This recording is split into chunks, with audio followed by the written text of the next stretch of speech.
comfy talk the things, you hear? Talk the things, me comfy talk the things, you hear me? Talk the things, me comfy talk the things.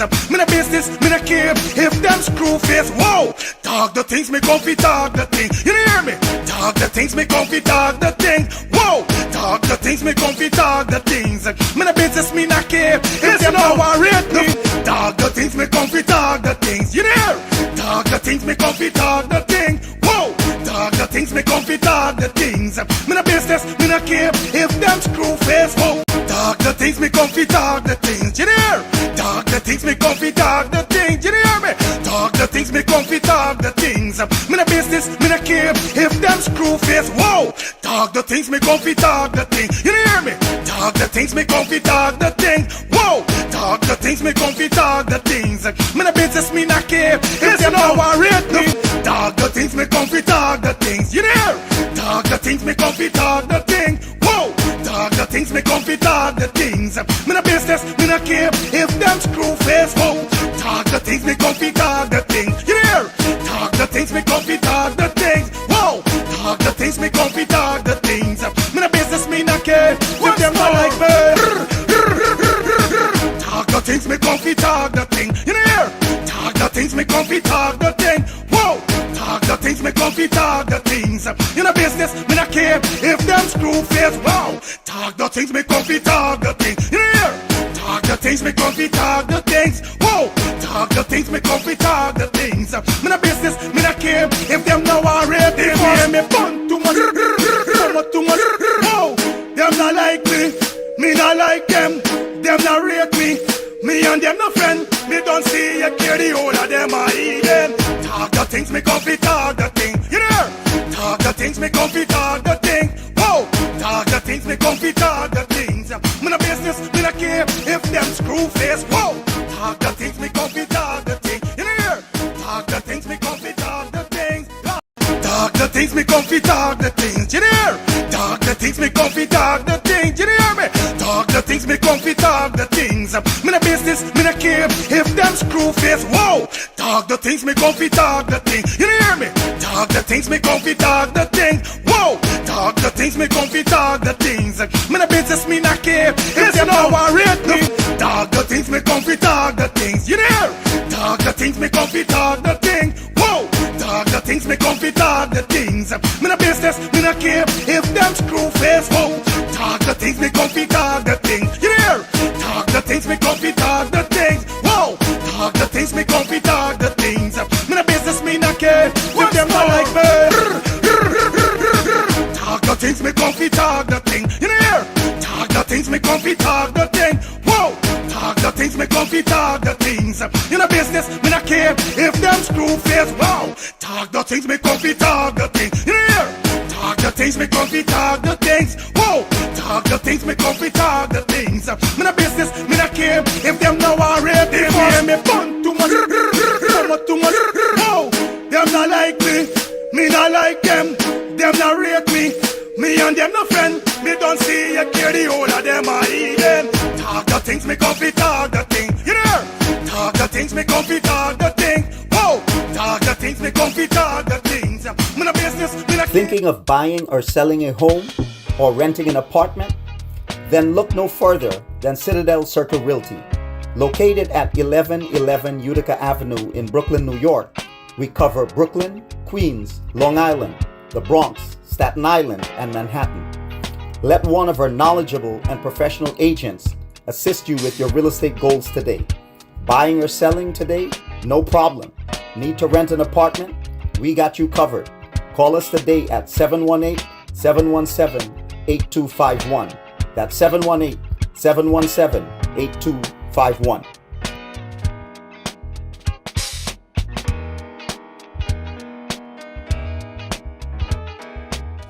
Your words are powerful, but even the best need a little polish.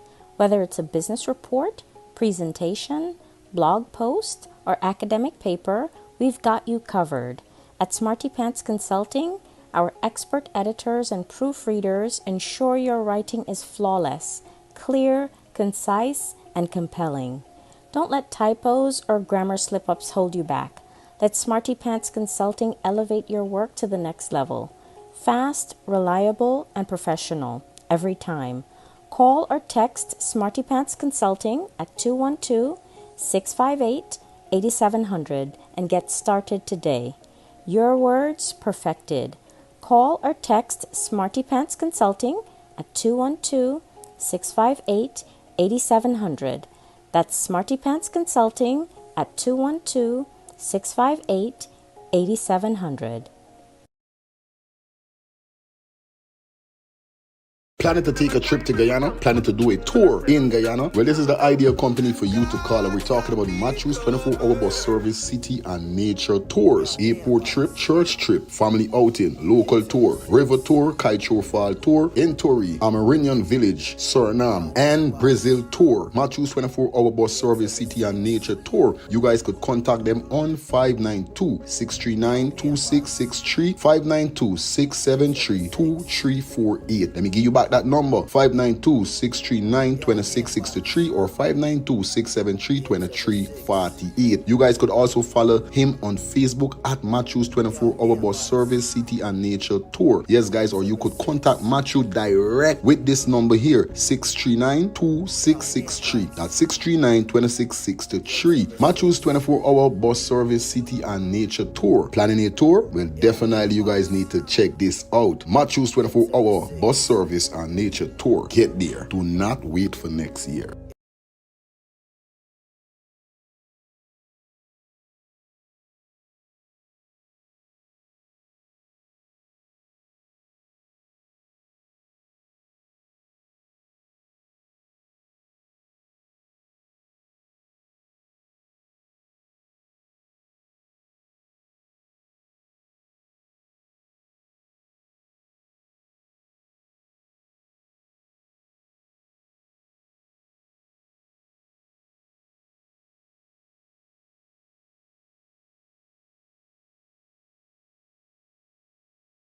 Thinking of buying or selling a home or renting an apartment? Then look no further than Citadel Circle Realty. Located at 1111 Utica Avenue in Brooklyn, New York, we cover Brooklyn, Queens, Long Island, the Bronx, Staten Island, and Manhattan. Let one of our knowledgeable and professional agents assist you with your real estate goals today. Buying or selling today? No problem. Need to rent an apartment? We got you covered. Call us today at 718-717-8251. That's 718-717-8251.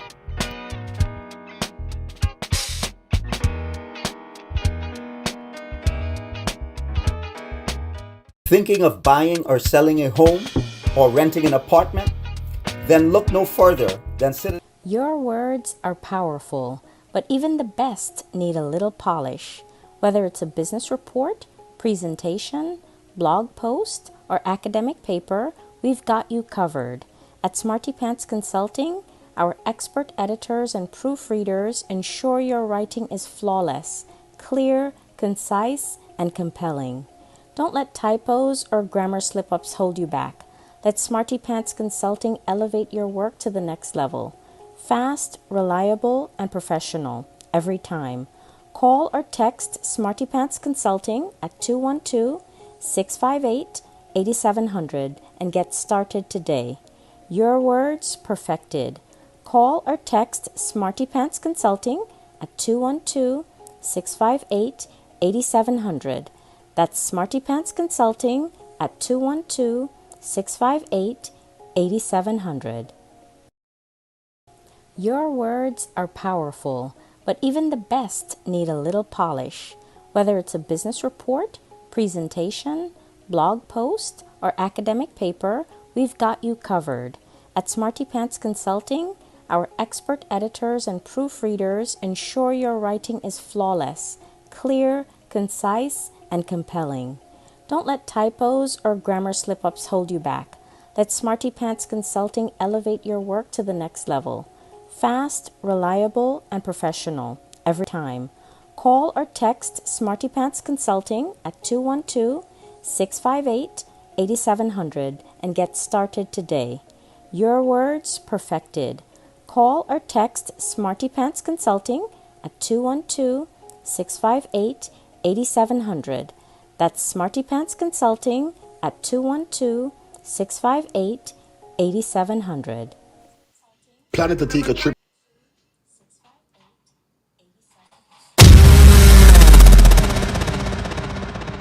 in the building. Yeah, dog. What's up? What's up? What's up? What's happening? What's happening? What's happening, fam? Shout out to everybody that is in the building. You don't know what's up. Yes. Gotta say good night, good night, good night, good night, good night. Bye, just so the co-host going to press a button. Channels. Put me in problem there, thank God she end the live. But nevertheless, man, y'all know the vibe. We had to move that post. I can't show the post. The post is disgusting. It's disgusting. Understand?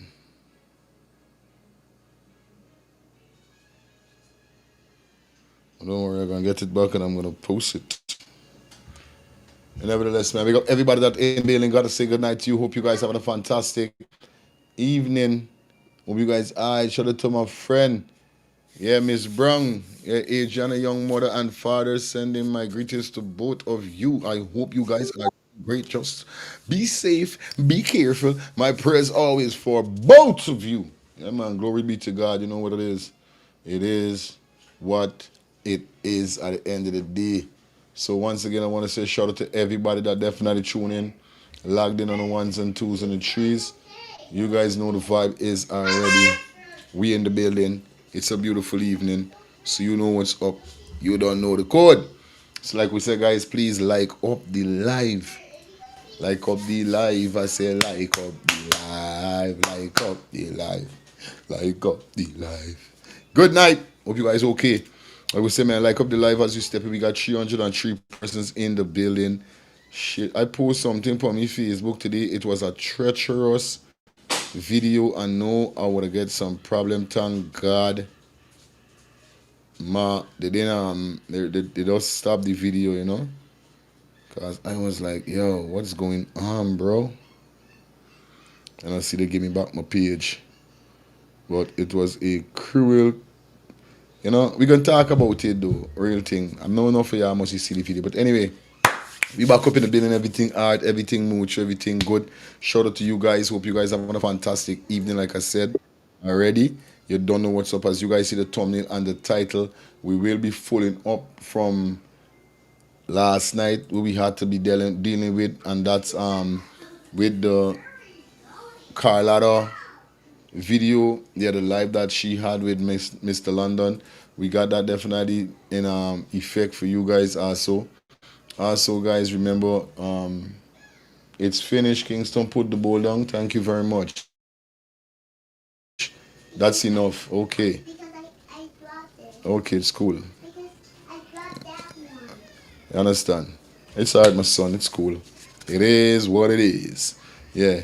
Definitely, we got that for you also. You don't know. Exposing in the worst way. Then we got Fatta. We're gonna go down. Jump into Fatta and the double A Anngela.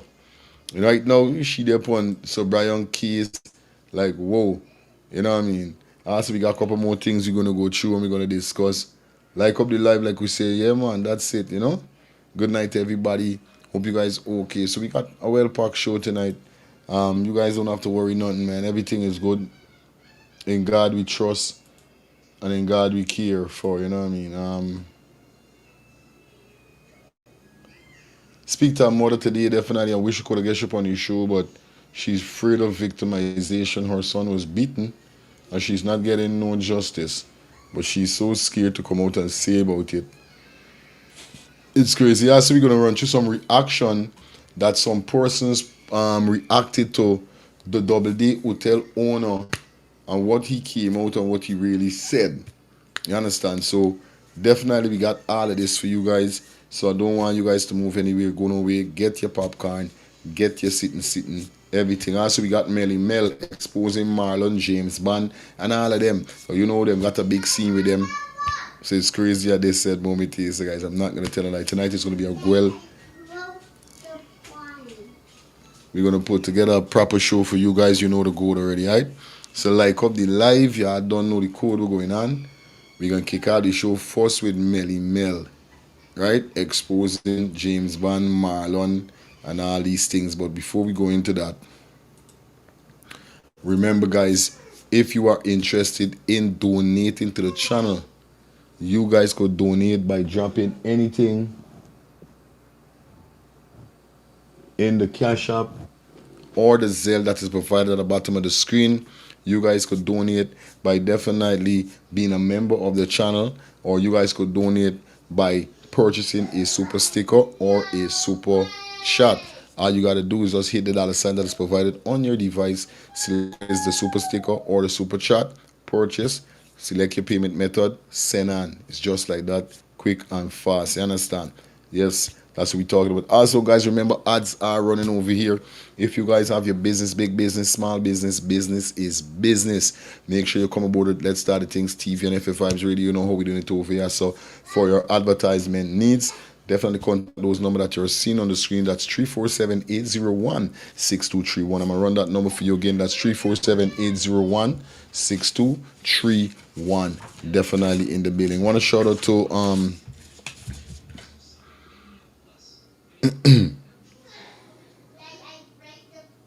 just a minute. Yeah, man, I want to shout out to A&F General Auto Repair Inc. Yes, man, definitely on board with Let's Start the Things TV for the advertisement. Welcome, welcome, welcome. Thank you for being a supporter, and definitely thank you for having us to advertise for you. And like I said, guys, A&F General Auto Inc. A&F General Auto Repair Inc.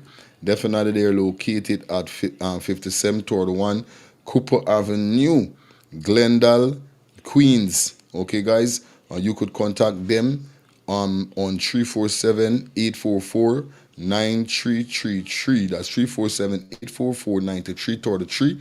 Or you could contact Feroz at 347-357-8723. That's 347-357-8732. Sorry, 8723. Sorry, that's the number there. Or you could contact Feroz on 646-972-8828. So those are the 3 contact numbers. Let me run it back for you quickly. You get to know what's going on. A&F General Auto Repair Inc. Definitely their numbers are 347-844-93 toward the 3, or 347-357-8723, or 646-972-8828. A&F General Auto Repair Inc. And these guys specialize in everything, wheel, engine, whatever it is, you know what I mean. Link them up definitely for your auto repairs. Don't know how we're doing it like that. I also want to shout out to Beverly and the entire family down at Verge and Vision for Guyana lunch and refreshments. Remember, they'll open on the 19th of July, and they're located at 994 Hemlock Street between Stanley and Wortman. Okay, don't speak. Leave the blind Kingston. Okay. Definitely you could contact the numbers 718-600-0118 or 646-346-4097. Yes, guys, that's Vision for Guyana Lunch and Refreshment. They will be opening on the 19th of July from 3 p.m. to 8 p.m. So go down there, guys, get your refreshments. You guys know what it is. People are always looking for something new. Shout out to Beverly and the entire team coming on board at Let's Start the Things TV for your advertisement needs also. Also, guys, if you are heading to Guyana, if you're a Guyanese and you're living abroad, or you're not a Guyanese but you want to go to Guyana and visit, see the sights and see the scenes, like I said, don't make nobody freaking you from going home. You understand? You visiting the country and going these places, nobody ain't going to do you nothing at the end of the day. You know what I'm telling you that. But remember, if you're going to be heading home, you need to contact Matthew's 24-hour bus service and nature tour. Come on, guys. Contact these guys. These are the ideal people that you need to contact when it comes to your tours, your airport pickup, you know what I mean, your family trip and all these kind of stuff. Shout out to Matthew. Respect all the time for being on board with us. And like I said, you could contact them on 592-639-2663 or 592-673-2348. Yes. Or you could contact Matthew direct on his cell at 639-2663 2663. Follow Matthews 24 Hour Bus Service and Nature Tour on Facebook at Matthews 24 Hour Bus Service Nature Tour.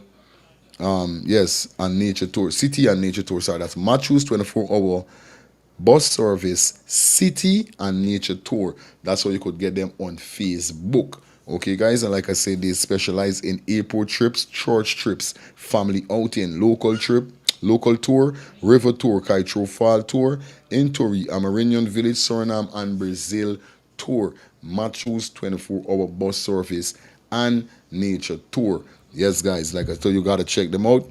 Definitely shout out to them that is on board with us. Want to shout out to Citadel Circle Realty. Definitely, like I said, guys, if you're in the vicinity of Queens, Long Island, Bronx, Staten Island, or Manhattan, and you're looking for an apartment to rent, you're looking for a house to buy, or you want to sell your house or your home, you know what I mean? You could definitely link up Citadel Circle Realty. They're located at 1111 Utica Avenue, Brooklyn, New York. And the definitely phone number to contact is 718-717-8251. That's 718-717-8251. That's what we're talking about. Shout out to Smarty Pants Consultant. Definitely these guys making your life more easier when it comes to your reports, when it comes to your blog posts, when it comes to your, you know what I mean, your invoice, whatever it is that you got to turn in. Like I said, man, it's always Smarty Pants Consultant, and they definitely, you could contact them on 212-658 212-658-8700. Yes, that's 212-658-8700. Definitely. All right, see what's going on, guys. That is it. Let's run into some stuff that we got for you. Like I said, we're going to kick it off first with Melly Mel, definitely exposing some people as we kick off the thing, and then we're going to jump into the Adriana segment after as we go down. You understand? Renee, what's going on, girl? I miss you. I ain't seen you. What's going on? Everything good? I don't you got there on the family. Big up yourself, my sister. Alisa Brown, good night to you. Shelly Campbell. How the person look like a person I know? This Shelly Campbell. Shelly Campbell, you look knowing. Yeah, big up everybody. Vanetta, James, big up yourself. You don't know the thing. Lynch in the building. Everybody that's in the building. Jeff, Jennifer, Samuel, big up yourself. In the building, get out a kiss. Why you and your brother bust down the blind? You two y'all to the point, but yo, you two y'all, I telling you.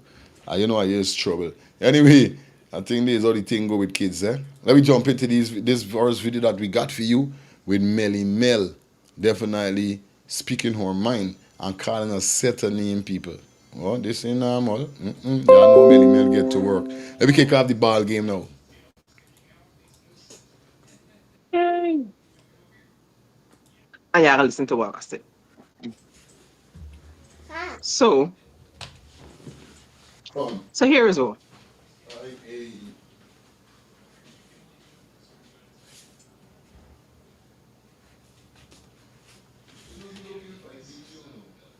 Say it was shared.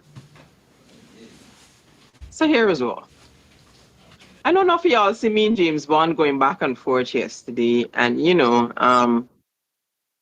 Benito, who I have lots of respect for.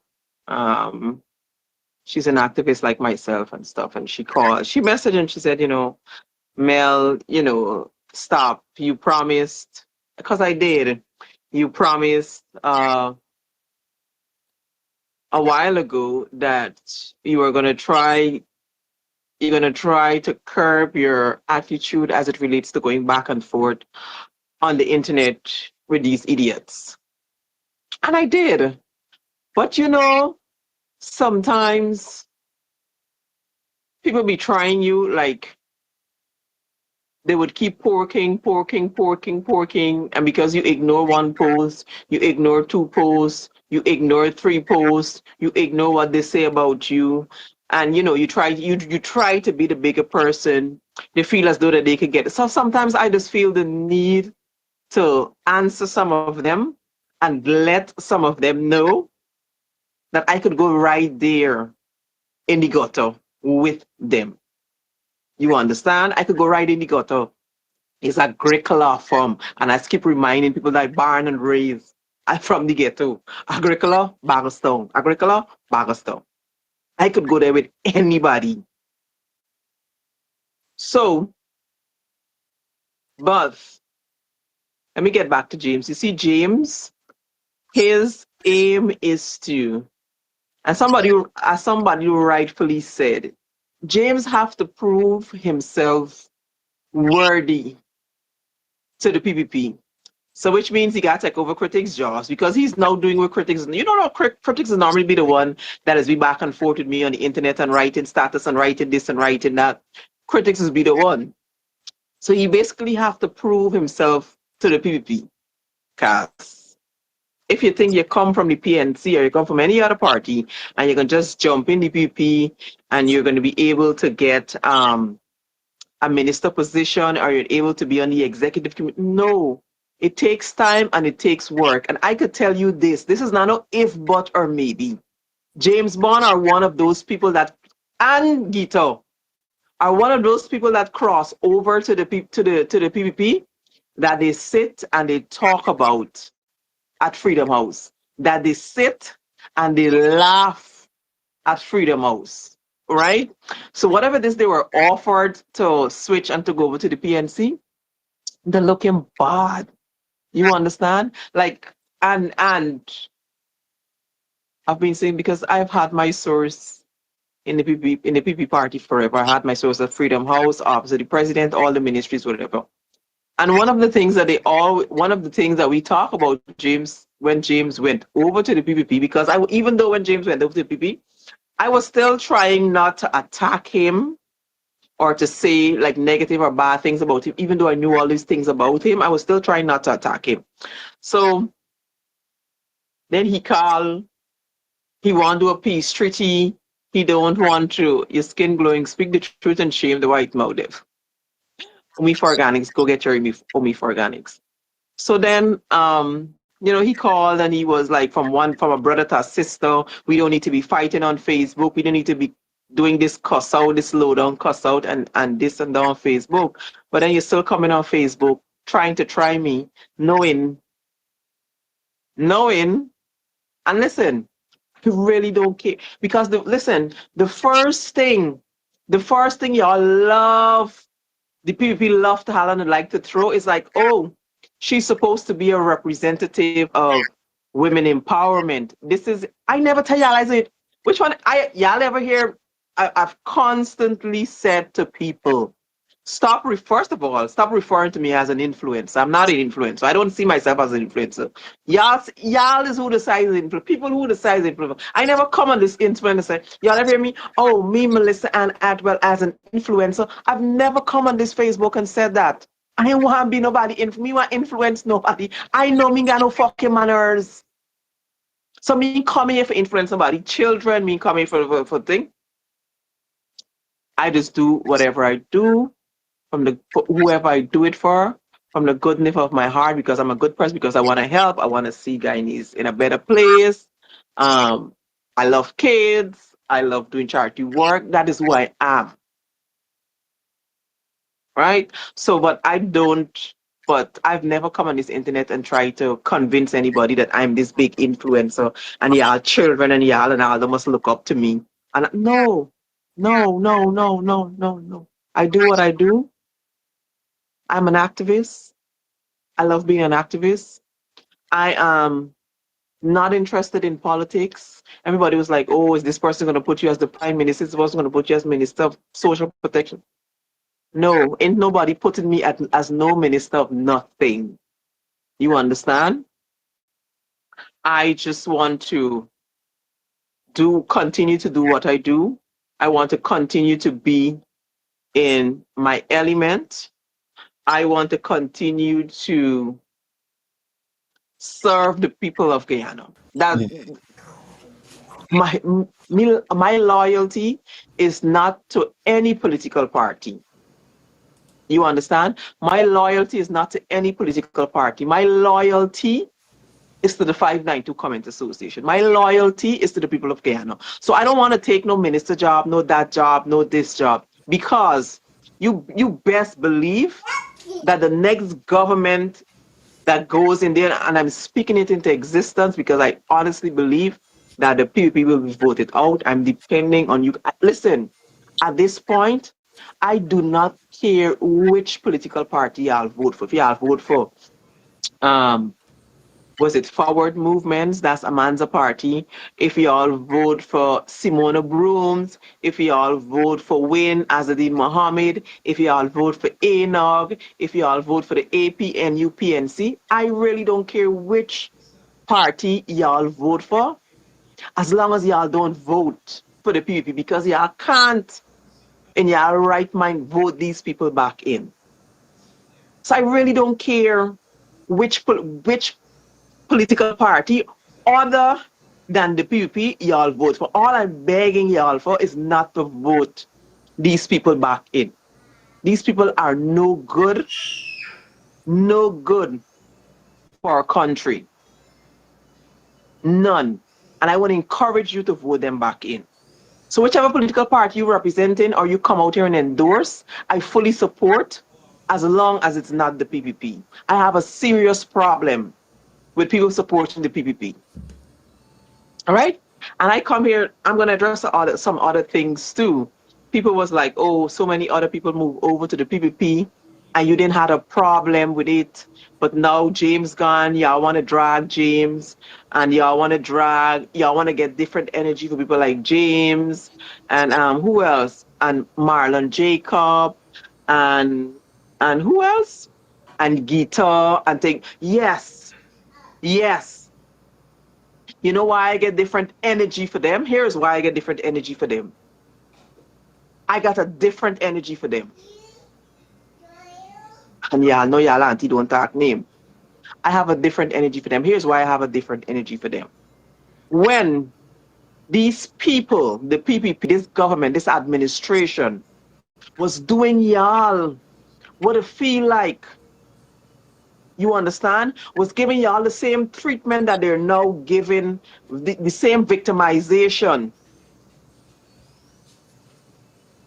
When they did the victimizing, when they closing down James Bond place during COVID time, when they go in and fight it down and try to lock up a place, it's these same people like me and y'all that was out on this Facebook and all over, running and abusing and fussing and fighting and going on for James and he plays and trying to take an advantage, and he got to open up. What's going on bad for business? We were the people that was supporting his business.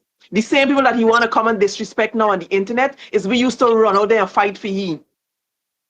When he said, Melly, come at my place and drink 2 cocktails and post a picture trying to promote the place, it's we people like we used to come out here and support y'all and rally and fight for y'all. When Marlon Jacob and Hits and Jams had the story back and forth and the victimization, it's people like we come out, you understand, and rally for Marlon. Come out on this internet and abuse and cuss and fight and all kind of thing for you. We go out and support the party with numbers. We buy with packages and we say, you know, as a young brother coming up, you understand, the fight down is real. And wherever the police in want to give you permit, they want to do this, they want to do that, whatever they want to do to him, it's wrong. During COVID time when he had the party had to move, the party had to go to James Bond place. We left from Lindendale Field, we got to James Bond place, we buy we party, we buy we ticket, and we support. You understand? We rally around these people when these same people that are now endorsing and hugging up and taking out picture with, this victimizing y'all and doing y'all all kind of thing. And you come on this internet and y'all ask we, the 592, for come out and rally for y'all, and we did it. So yes, I have a serious problem with people like y'all, because you don't get to, right? You don't get to, and anybody in this industry talking the truth, y'all know I tell y'all I don't talk. Sick of me frank about talk nobody need. So Marlon, I hear you tell somebody how me Facebook page get closed down because I had some fake page did commenting with Odessa and Kiki, and we had all these fake pages abusing you. Marlon, I tell you something, they ain't got nothing that I could think. They ain't got nothing, you understand, that I need or have the need to use a fake page to tell you nothing. You understand? Me don't die them thing though. Fake page, me got the time. Man, if you see me in buses look like me get the time for fake page. Don't mix me though. Me, I don't die in the fake page business. I don't have the need to have a fake page. Anything I want to tell anybody, I use this Melissa and Ackwell page or any page that I behind, I just own up to it. Me don't talk nobody name. If I said something, I said this is what I said, this is what she said, this is what he said. Me got the time for that. I don't use fake page. So don't mix me though. Me got get no fake. Anything I want to tell you, I could tell you from me page, like I telling you now. I don't do fake page. Me got time for that. You black me, black this it. I don't do fake page. So don't mix me in the fake page business, but how I had fake page, you know, that's had fake page, and we did abusing you out and doing this, and you trace back page to this. I want to tell you that, oh, that's I don't got no fake page. We don't got the time for that. People are we way too busy. We are way too busy. We ain't got time for that. Anything I gotta tell you, Marlon Jacob, I could come and use me page and tell you. I get your number. I message you and tell you. No much thing I was supposed to tell you. And I send message to people that say, hey, tell Marlon, sister, tell Marlon, and I leave it as that. Me ain't got time for fake page. If I really wanted to say what I want to say and post, I want to post, but I could do it from me page. I's not no fake person. I don't do that. If I don't like you, I don't like you. Me coming on this internet, I don't play the game while you display. Kiss on the internet, my brother, my sister, we love you, and we this, and my brother for life, and this and that. Listen, I don't play the games. I don't play them games. I don't like you. I don't like you. I don't want nothing to do with you. I don't want nothing to do with you. Me coming on this internet and pretend. For no PvP. Under no circumstances. You understand? So yes, it's not that I'm attacking anybody, and I don't know what I'm talking about, because I come on this internet and attack Marlon. I haven't come on this internet and attack Marlon. I came on this internet and I speak of a story and I explain why I didn't hire you as it relates to based off of what your brother said. Definitely in the building, you know the vibe is already just kicking it off with Melly Mel. Fee a bit. You don't know how it goes already over here. Shout out to everybody that's checking in for the ones and threes. Please like up the live, guys. You know the code already, you know how we're doing it over here. We're gonna play a few more minutes and then we got some more stuff that we're definitely gonna join, but we're gonna kick it off because it's a very disturbing situation here whereby Melly Mel have been going back and forth, you know what I mean, with this whole situation. So we was to enlighten it a little while now. Never did get to do it, but nevertheless, we are in the billions. We got 670 persons. Can you guys like up the live for me, please? You know what it goes already. You know how it is. Why so many parties? This is what I'm trying to say. I get a picture. We got real parties. Enough of them, I don't know who is them, where they come from. I don't even know where they come from. Real thing. No joke. Are you telling you? No joke. That's crazy. Yeah. I didn't come and attack you. Me attack your business. Me get time with you. I just know that you can't get me money. I can't come and support none of your parties. I wouldn't go out there. I wouldn't support. I won't post a flyer and them kind of thing. But me, you got no problem. I don't care about you and your part. Wherever you got going now with the people, me really care about that. Me, you got no problem. I am just saying that I'm not that type of person. I can't be fake. Me coming and support your party. Me encouraging none of my friends to come and support your party. And I've said that that's just me. You endorse the PPP. Then, the PPP got to come support you. The PPP got to come and support your party, boo. I got to see Jack Dio and Kwame and who else?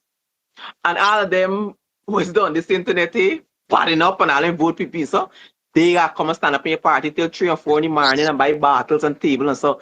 Them is who got for support, you know. We supported you when they were victimizing you. We supported you when we had to run out for you as a young brother coming up in this entertainment business and you wanted to sell your tickets and them kind of thing. We come out and we support you.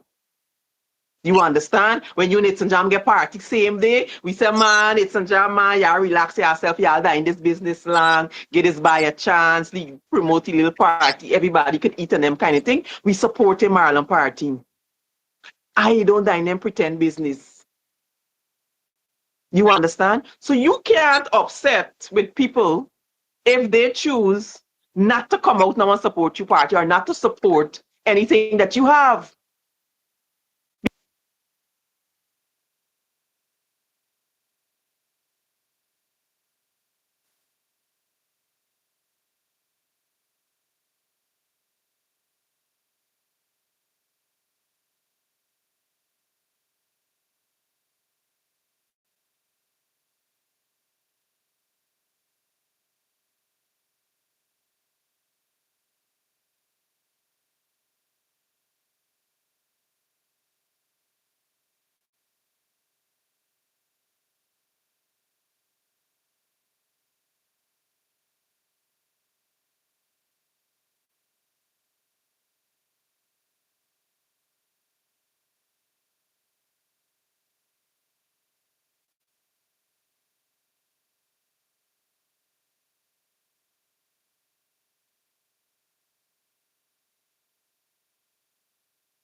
Hi, good night. No song. Oh shucks. Sorry, time I running me mouth on no song. No, sorry, No sorry, sound. You sorry, see sorry. all the animation, but no sound. All right, Yeah. cool. Come maybe.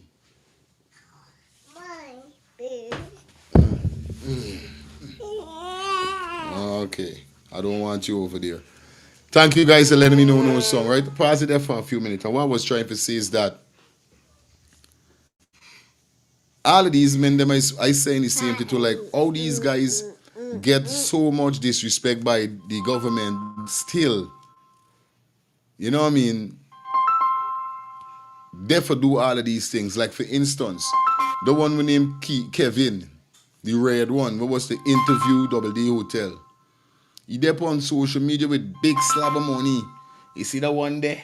And he pointing at all of the president and everybody. Now look we there. You think the government has got time when them get caught in them thing? Remember, the government don't know that people watching at we. You ain't gonna stay in we more. You gotta go and face your time. We ain't got time with you. Which one is right?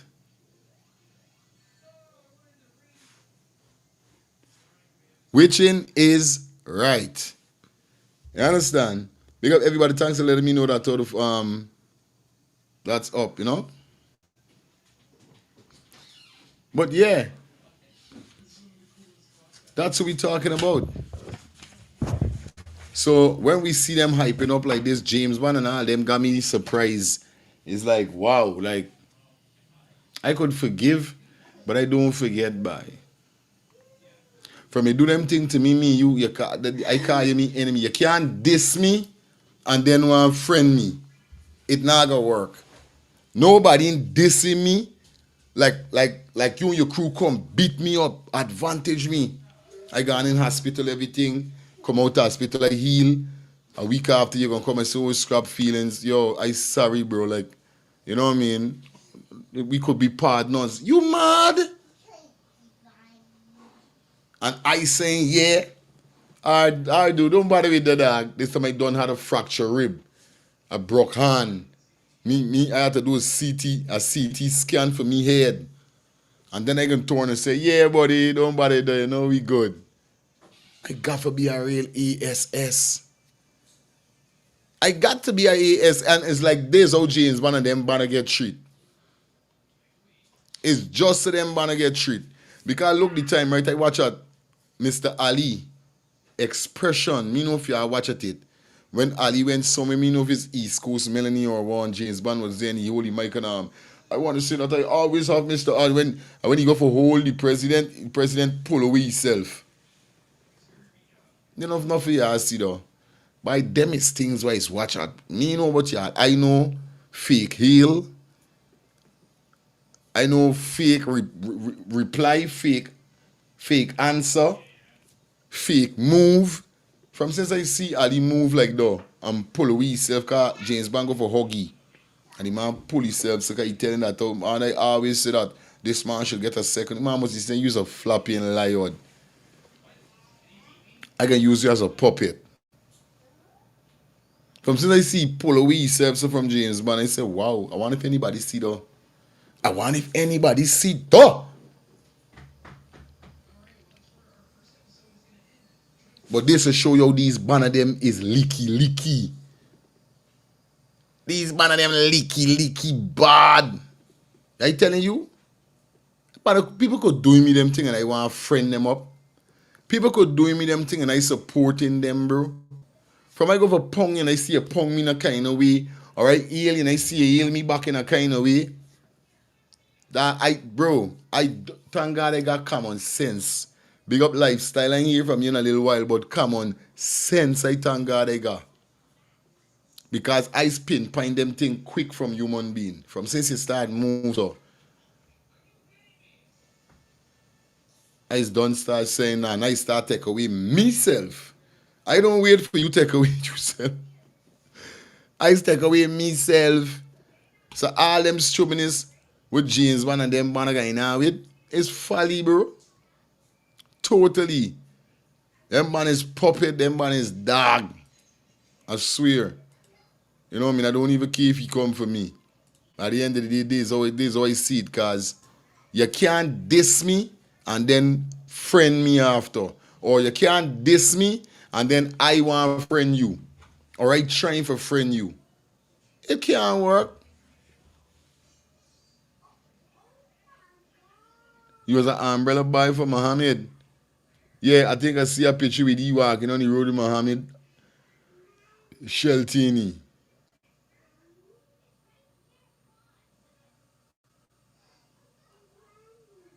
That man is PPP dog. Them boy is like the dog and the...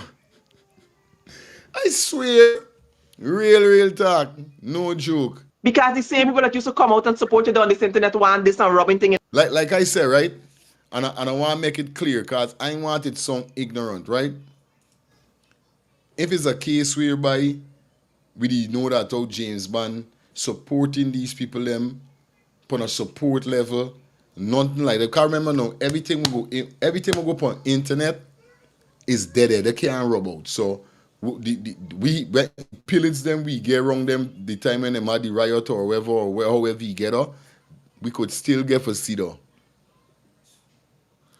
Everything we go through before you end up getting locked up, you went behind a police van upon life. Yes. A good time back. All these things are there for persons that see we go through. Right? This is what I'm saying. I am not gonna bash nobody that get up and say they want to support PPP. This is you business. Me waking up and bash nobody who want to support Muhammad. This is you business. Me waking up and bash nobody who want to support APN or AFC or PNC. That is your business. You have a right to choose who you want to choose, who you want to vote for. I know who I want to vote for. I know who I should vote for. So me going around and dissing people and none of them thing neither. You understand?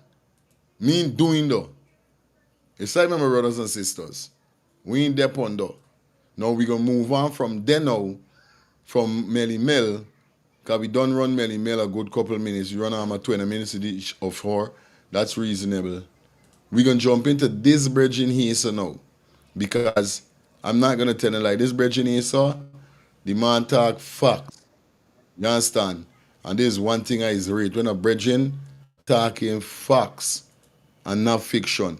Now hear what they're saying now. Now y'all see how much time that since Muhammad is in power, right? You could remember I show y'all the two videos the other night whereby PPP 10-day workers or whoever was taking pay off to go in village or to show up at certain village or region that Muhammad go in and do a little campaign for get a little vote.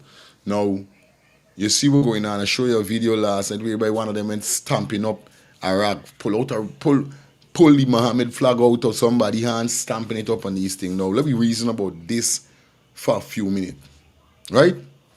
Let me reason about this for a few minutes before we jump into this. And I'm going to open the phone line. Let me got a big people conversation, right? Do you guys really think it's right for persons to violate other people when they campaigning? Do you guys think it's right? Now here we're talking about. Now imagine I got a flag representing for Muhammad or PPP or whatever is it, right? Because we're not going to be biased. We're not going to be biased.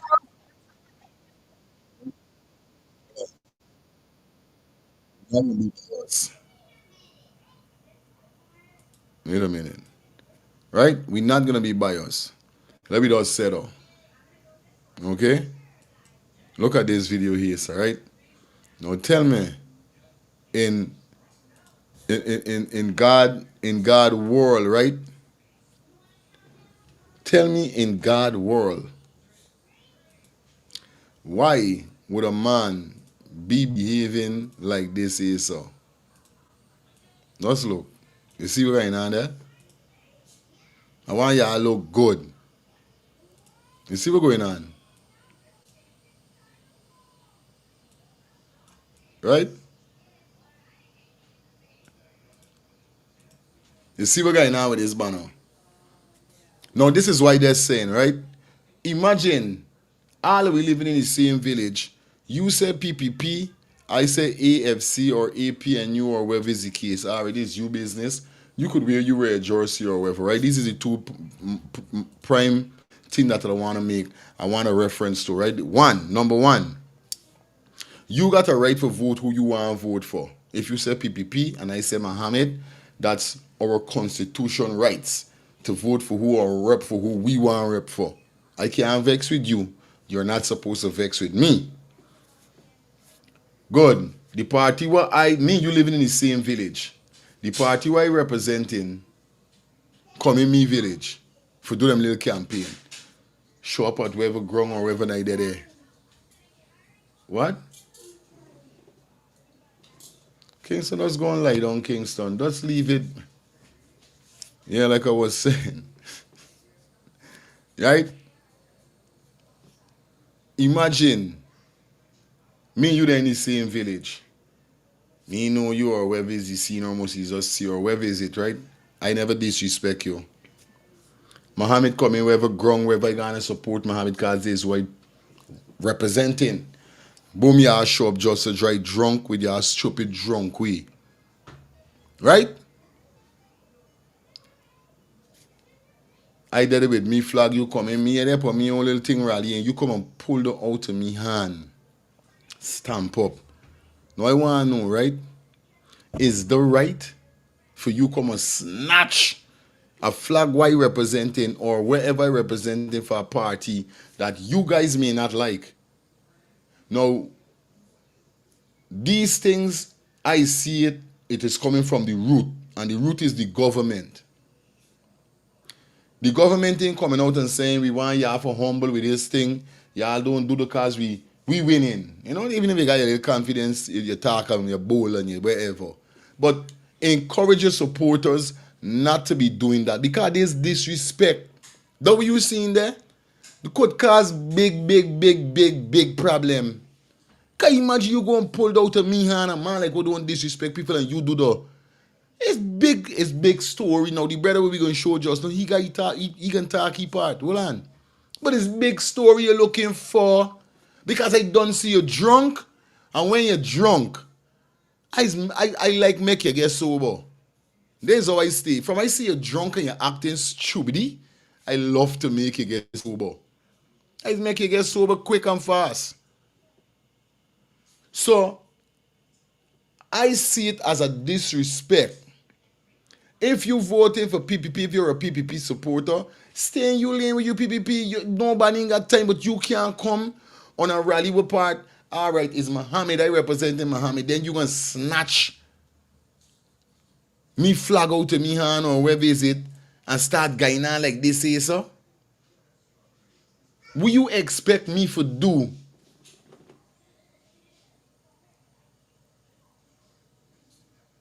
Bro, certain people won't take this.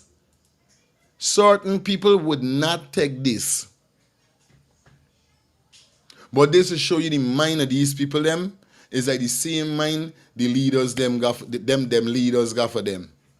It seems like though.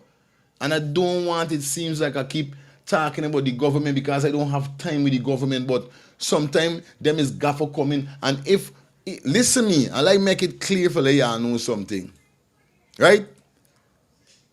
If APNU went in power and this the going on, I the talking. If PNC they went in power and this was going on, I the talking. If APNU they went in power now and this the going on, I the talking. So don't matter feel like it's a vindictive no liking me for PPP government. All government got to get fireborn from your damn power and these are the things that happening. You're going to get fireborn from me. People is going to talk. I don't know about nobody else. I is not a one-sided person. We'll go for one, is go for all. This is how I see me thing. So don't feel like, not for you PPP supporters or whatever that is watching, don't feel like I got a problem with the government like literally. Because any other party was in power and this was going on, the same thing would be happening. We be talking about them. Just to make it clear. So it's not like I don't like Ali or Jack Dio. Which I don't like men. But not like I don't like them. I just don't like what's going on as they're in power. What's the matter, baby? Who did it? Okay, sweetie. You see? Anybody who they in power, burning a fire upon them. And this with this man of them guy now with this, attacking Muhammad them whenever they go out for do the little rally is wrong, bro. Why you doing it to PPP? I mean PNC, AFC or APNU. Where is it really with Muhammad? What really is you seeing? Common sense, my brother. Yo. Blessings, brother. Yeah, Blessings to man. everyone. Blessings, family today.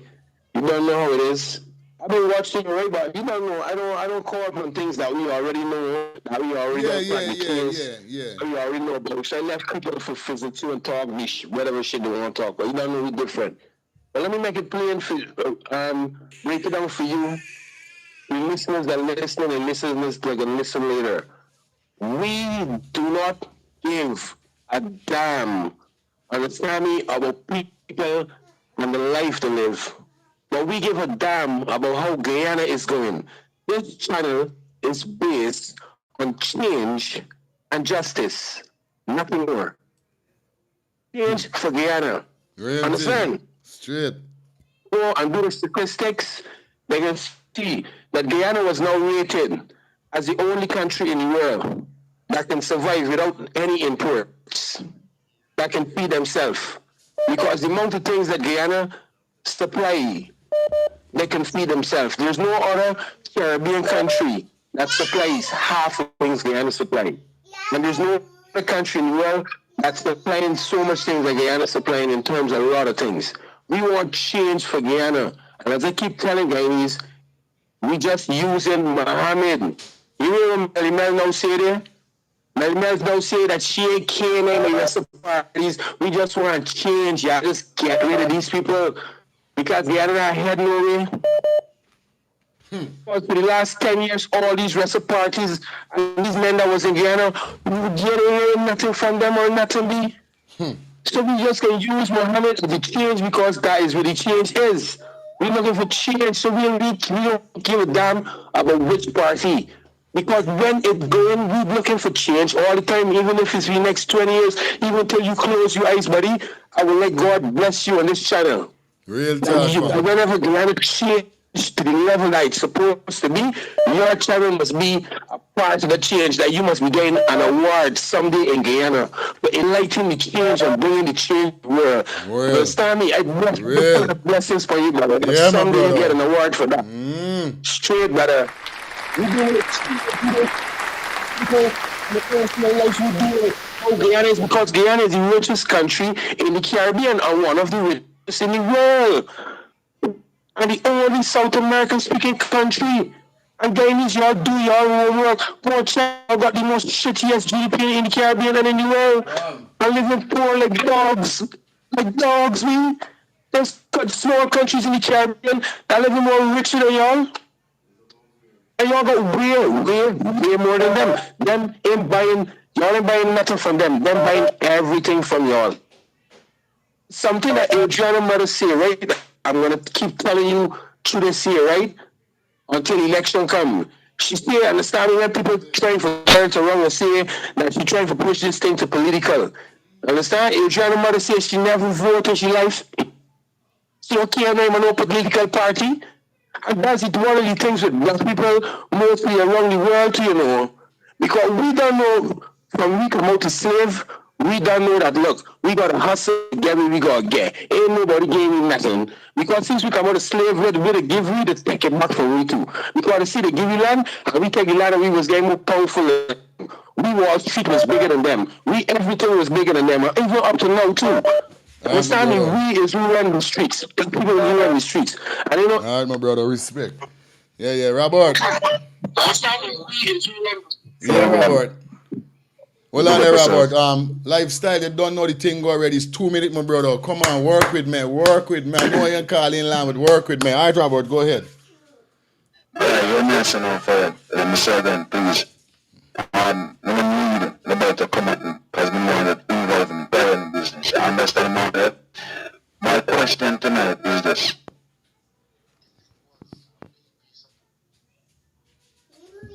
To do that. You know that person will be locked up today, yeah? Yeah, man. Real thing. I'm going to say this again, fire. You know, if it was some no-nonsense people, maybe the man the face down licking. I tell you, bro. It's full disrespect, brother. Yeah, man. What about? Because, all right, never tell you what happened in the fire. You might go do that to the wrong person. You might go do it to the wrong person.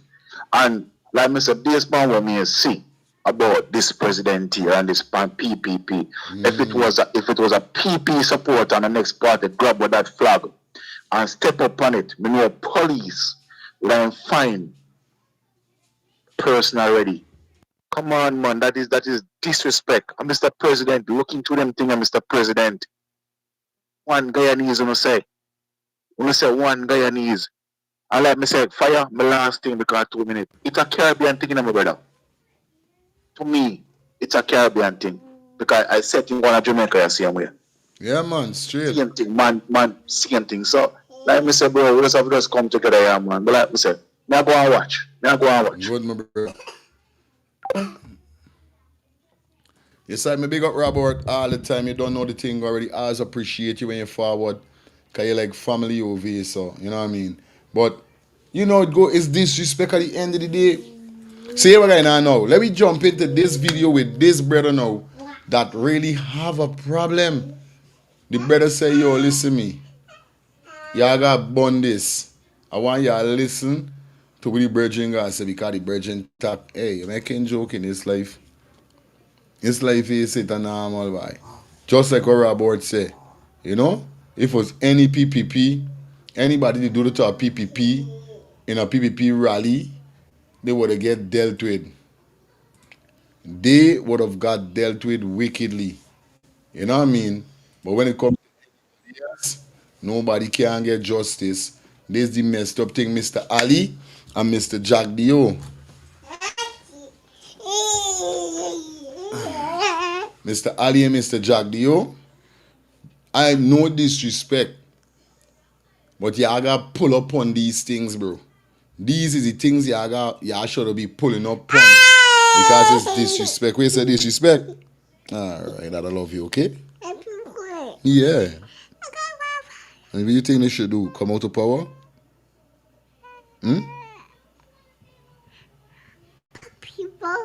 Yeah, black people, they're doing black people bad thing. Alright, it's okay, sweetie.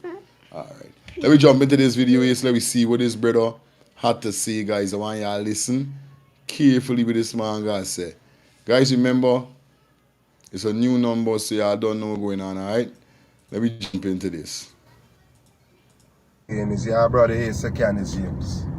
Now let me. I want y'all listen, because this man don't talk stupidness. This is one thing I read about this brother. I tell you, Candy James, big up yourself. Somebody tag you and tell you I say, big up yourself. Real thing. Say this here, sir. I realize a terrible president right now, right, is being in motion. Has been set. Let me put it so, right? I just be observing everything and watching everything. Y'all know when I come for talk on my platform, it's not for talk stupidness or for the stupidness or skinted. I mean, the Bible said there time and place for everything, right? So let me address the issue. I realize that we have a certain political party right now, right? They support us, more or less. They support us, attacking everybody else who's not for them. Who is not for them, they attacking them. Look, I saw Muhammad, I think is where he went out, Bartlett, just somewhere like that, right? He was having a little campaign, and they live some more or less a bottom house with these people. PvP supporters, they all up in this man's face, the outside protesting him, calling him names. Now, if we claim that we have democracy, right? Are we claiming that you know what I mean, is our democratic right to vote for who we want to vote? Is also this man's democratic right to campaign any way he chooses to campaign? The reason why you campaigning all over this place, is to tell people your idea, your plans for the future going forward. That's all he's doing. Why your supporters are harassing people, bro? And you know the sad part about this, I ain't hear none of you guys telling your supporters, look, no, you can't be doing that. Let the people them campaign in peace. I hear none of you calling these people out. Y'all sit and watching it, and they're provoking people. Your supporters are provoking people, bro. Watching now the video with the people them there somewhere, I guess somewhere up in the interior area, right? The guy snatched the flag from one of the supporters that support the party contrary to what he believed that they're supposed to support him. Throw down the flag and stamp upon it, right? Let me be fair-minded. If there was a PPP supporter had that flag and anybody else did that today, force and the police would have get involved. They would have find a charge for put on a young man. If it was the other way around, I guarantee a charge was there and he would have be going before the court, even today or tomorrow. How could you all sit by and... You see, this I talking about. This brother don't talk stupidness, but I like how this man is reason. And it's facts. Now, Mr. President and Mr. Prime Minister, do you guys feel it's right? Do you feel this is right? You guys know for a fact if you got your rally and one man, it could be Buck Indian, whoever try violate your rally.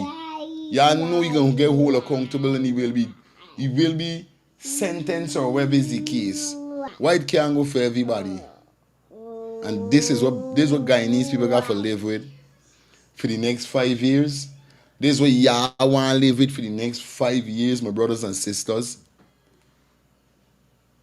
If these people never show nobody no love from the start, this is what y'all want in the next 5 years.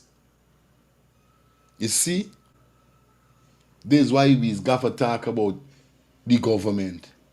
And like I said, if any other party went in power and they doing this, we the talking. We the talking. Because this is wrong, bro. This is wrong. Why y'all paying these people them for do this? Eh? Why? Watching all this and don't calling for your supporter and telling them stop this stubbornness, bro.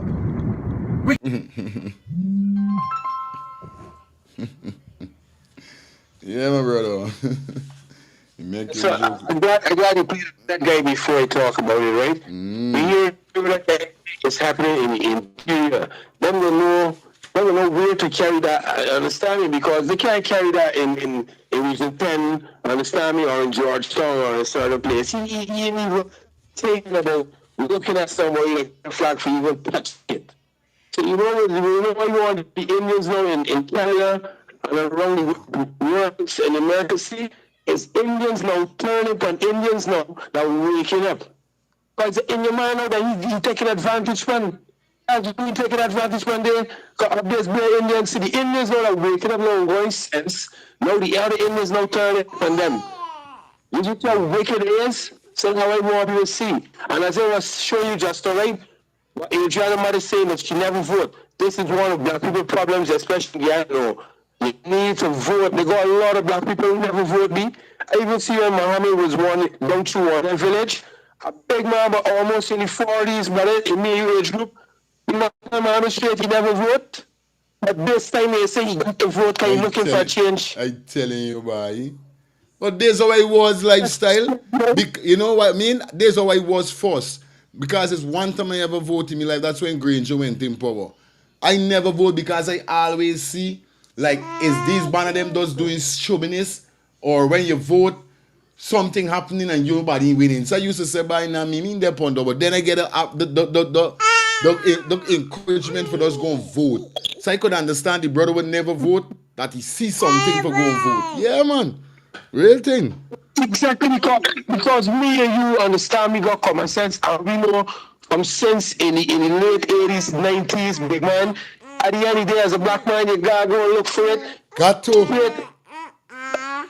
You got to go and look for it, understand me, because whether we vote or not, it change, because these people was corrupt from the time Cherry Jagan dead, and his wife take over, Janet. She gets sanctioned. These people talk about Muhammad gets sanctioned. She gets sanctioned and she threw the letter over she back. Real thing. Mm-hmm. The Indian Prime Minister, President, I don't know, spent a set of millions for bringing to Guyana. He don't get sanctioned from America too. Is that criminals, big man? So Guyanese need, and I tell you straight, but I never vote neither. We never vote. God is my witness, I never vote. You know why? Because I tell myself, whenever I got change, that's when I can vote. You know when I would vote? I would vote if I was in Guyana, because this looked like a change. I would vote if I was in Africa for Traore. I would always be killing people for Traore, that's the honest truth. Straight. I sleep in my Traore palace, the same way like how people sleeping out there, bro. I dying down so for him. No joke. Understand me? And that's the sort, and that's what I feel that should happen in Guyana. Anytime these people ain't looking for give up power, Guyana need a coup. Real thing, big man. Because if people check the history, right, and I want people to check Algeria especially. Algeria, when Algeria fight for independence every year, we all do our history. You know, almost 80% of Algeria was illiterate. These people was illiterate and fight for the freedom. And now look at Algeria now, brother. Look at Algeria now. But now we got to fight for change, and black people that never vote come out and vote.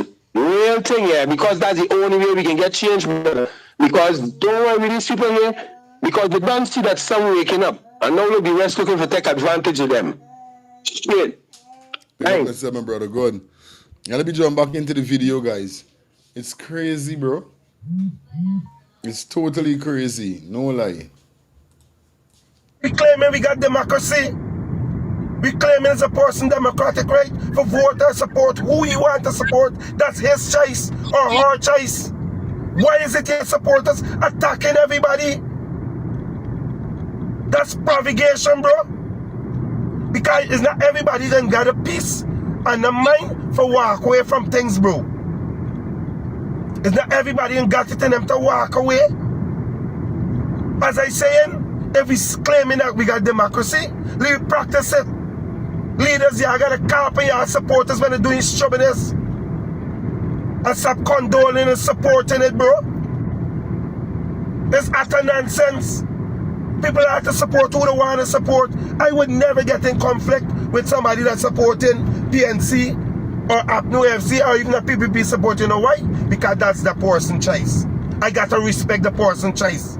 Yeah, I tell you, not because they're not seeing eye to eye with me, I supposed to be up in arms attacking them.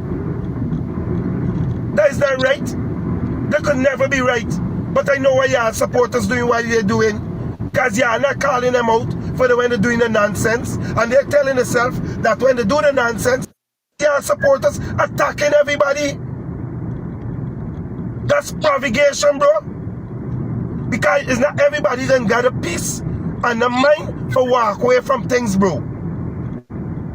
It's not everybody that got it in them to walk away. As I saying, if we claiming that we got democracy, we practice it. Leaders, y'all gotta help your supporters when they're doing stubbornness. And stop condoling and supporting it, bro.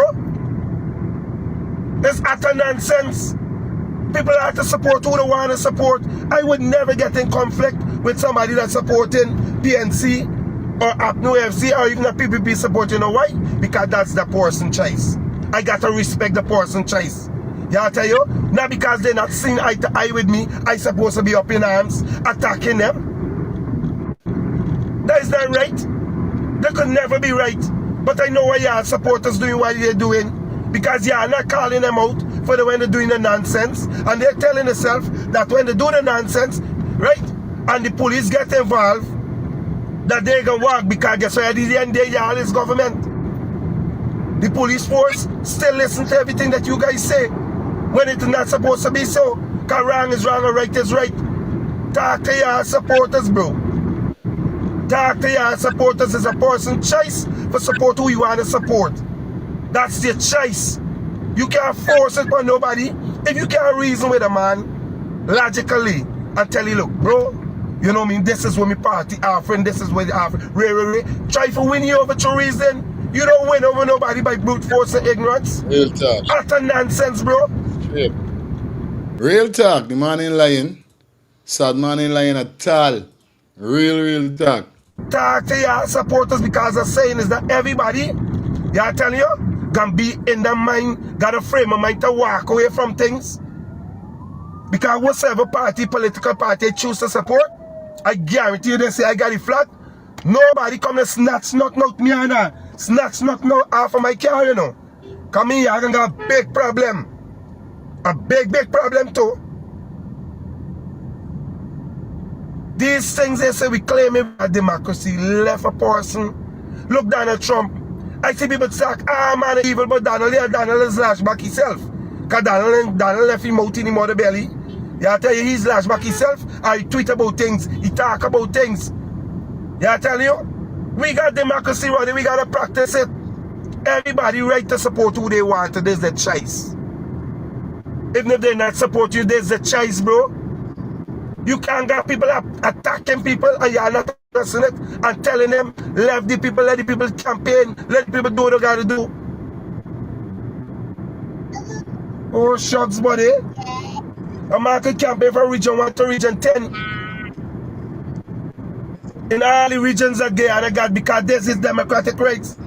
He got an agenda, he want government, so you can go to reach whosoever got the agenda, they're going to go to reach the people in the different regions of them. Let your support and leave the people them alone, bro. I irritate him when he snatch the flag. You think you could come to town and do them stubbornness, champ? You think you could come to town and do them stubbornness? You can't do them thing, bro. Yeah, fair enough, you might not like the person choice of who they're supporting, Understandable. But you cannot. They're flying in people's face and snatching things out of people because they don't support your agenda or your political party. Nobody got the right to do it. Don't matter what party they support. You gotta see people and don't see people. Really? Let people be them. So long as they're not offending you by coming and push your finger in your face and knocking you, persons can support who they want to support. Your humble it and your party leaders need to address this issue and talk to your supporters. Because so far I've seen all the videos and them that I'm watching. You know, like take me from like they say, yeah, all PPP supporters is the aggressor, bro. And there's only one reason they're doing this, because they know they're telling themselves the government can get it back. At the end, when they do the showmans, the government can come and intervene upon their behalf, bro. They can't write. They can't write at all. They can't write. Talk to your supporters. Great thing, bro. Got to talk to them. You know what I mean? But this will show the mindset, this is the mind frame of these people them. You understand? Straight up. This disrespect to the fullest, bro. That is disrespect to the fullest. Phone lines are definitely open. Yo, I'll tell you something, boy. See this place here, boy. These people them know them able, you know. I know like this. Yeah, I know. It's full disrespect at the end of the day. Every man got a right for vote for who he want to vote for. You can't vex if a man want to vote for PPP, if a man want to vote for AP, and you is you. The only thing I don't like is when they're running down each other. Cause nobody imperfect. Nobody imperfect. None of them imperfect. Cause all of them got them flaws when them go in power. Every one of them. You know what I mean? Yeah. But phone lines are open definitely. I want to know what your thoughts on this. Cause this is crazy. Totally crazy, bro. You know what I mean? Yeah. Totally crazy. At this moment here, so. It's right, man. But big up everybody that checking in for the ones and threes, definitely. Hope you guys having a fantastic day, fantastic evening. Yeah, we vibing tonight, you know. We're there 1 hour, 25 minutes into the show. Let's go pay some bills. And when we get back with you guys, we keep the fire blazing, okay? Don't move, don't go nowhere. Soon forward. Thinking of buying or selling a home or renting an apartment? Then look no further than Citadel Circle Realty. Located at 1111 Utica Avenue in Brooklyn, New York, we cover Brooklyn, Queens, Long Island, the Bronx, Staten Island, and Manhattan. Let one of our knowledgeable and professional agents assist you with your real estate goals today. Buying or selling today? No problem.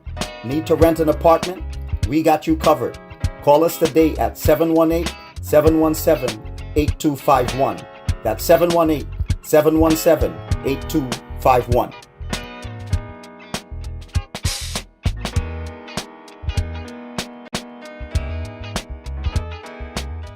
Your words are powerful, but even the best need a little polish. Whether it's a business report, presentation, blog post, or academic paper, we've got you covered. At Smarty Pants Consulting, our expert editors and proofreaders ensure your writing is flawless, clear, concise, and compelling. Don't let typos or grammar slip-ups hold you back. Let Smarty Pants Consulting elevate your work to the next level. Fast, reliable, and professional every time. Call or text Smarty Pants Consulting at 212-658-8700 and get started today. Your words perfected. Call or text Smarty Pants Consulting at 212-658-8700. That's Smarty Pants Consulting at 212-658-8700. Planning to take a trip to Guyana? Planning to do a tour in Guyana? Well, this is the ideal company for you to call. And we're talking about Matthew's 24-hour bus service, city and nature tours. Airport trip, church trip, family outing, local tour, river tour, Kaichor Fall tour, Entori, Amarinian Village, Suriname, and Brazil tour. Matthew's 24-hour bus service, city and nature tour. You guys could contact them on 592-639-2663, 592-673-2348. Let me give you back that number, 592-639-2663 or 592-673-2348. You guys could also follow him on Facebook at Matthew's 24-hour bus service, city and nature tour. Yes, guys, or you could contact Matthew direct with this number here, 639-2663. That's 639-2663. Matthew's 24-hour bus service, city and nature tour. Planning a tour? Well, definitely you guys need to check this out. Matthew's 24-hour bus service and nature tour. Get there. Do not wait for next year. Yep, that's what we're talking about, man. Matthew's 24-hour bus service and nature tour. Guys need to check him out for all your needs. I'm telling you guys, you're not gonna regret it. You ain't gonna regret it. Also, you want to shout out to Beverly. It's about Vision for Guyana lunch and refreshment. They launched, yes, the opening of their restaurant opened on the 19th of this month. That's July, from 3 p.m. to 9 p.m. Our road leads to 994 Hemlock Street between Stanley and Wortman Avenue. Number to contact is 718-600-0118. Once again, 718-600-0118 or 646-346-4097. That's 646-346-4097. Vision for Guyana lunch and refreshments. Crazy on the 19th. Make sure y'all head down and show them support if you're going to be in Brooklyn. Definitely, I told you already. 994 Hemlock Street between Stanley and Wortman Avenue. Alright, guys. So you don't know the thing already. Up in the building. Everything moves. Everything alright. Definitely, we got some vibe up for you, definitely, and we're going to keep the vibe rolling.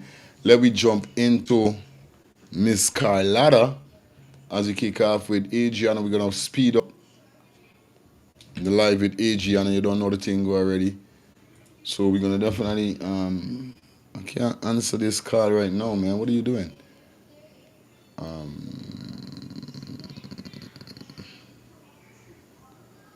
Just a minute. See if we could catch this live. Just a minute, guys.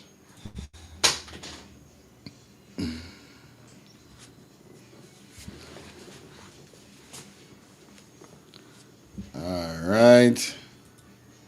Jump in history.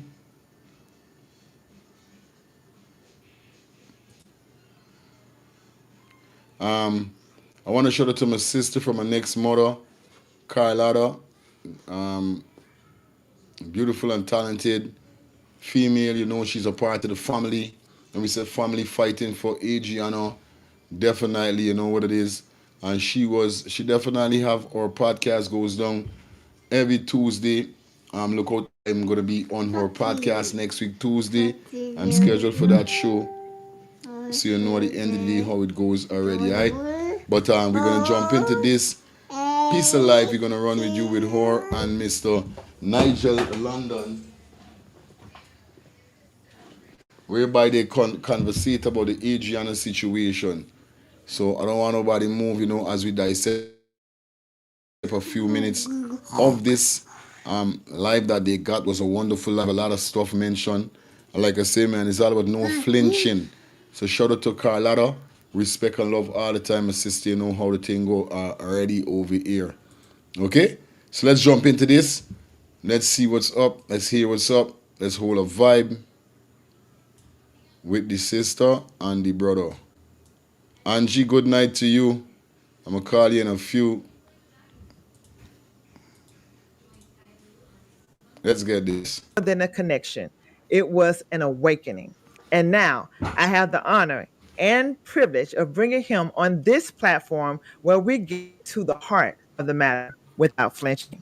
Nigel London was born in Mackenzie, and pardon me if I say this wrong, Linden, hopefully, Guyana, a trained science educator, a college graduate from Cyril Potter and the University of Guyana. Nigel's early journey led from classrooms to Bahamas and eventually to the United States. His calling evolved into something greater. He is the founder of Core Ministries International, a respected apostle and spiritual leader. He's the visionary behind the People's Movement and a powerhouse entrepreneur operating Genesis Construction and Logistics. But even more than titles, Nigel is a man who stands unshaken for the integrity and rights and future of Guyanese people around the world. Tonight, we revisit his roots. We highlight his childhood, the adversities he's overcome, and the mission that drives his work today. We'll hear what he believes is critical in the fight for justice in the Adriana Young's case and what he feels we must focus on moving forward. And of course, we will give him the space to speak freely on the passions and the projects that are closest to his heart. This is the podcast people are talking about.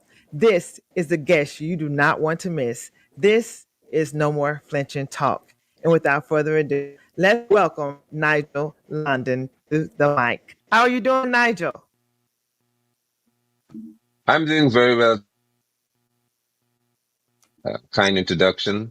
Thanks to you, Carlotta, and to all of the viewers. And most, I must say that I'm certainly grateful for the connection that was made.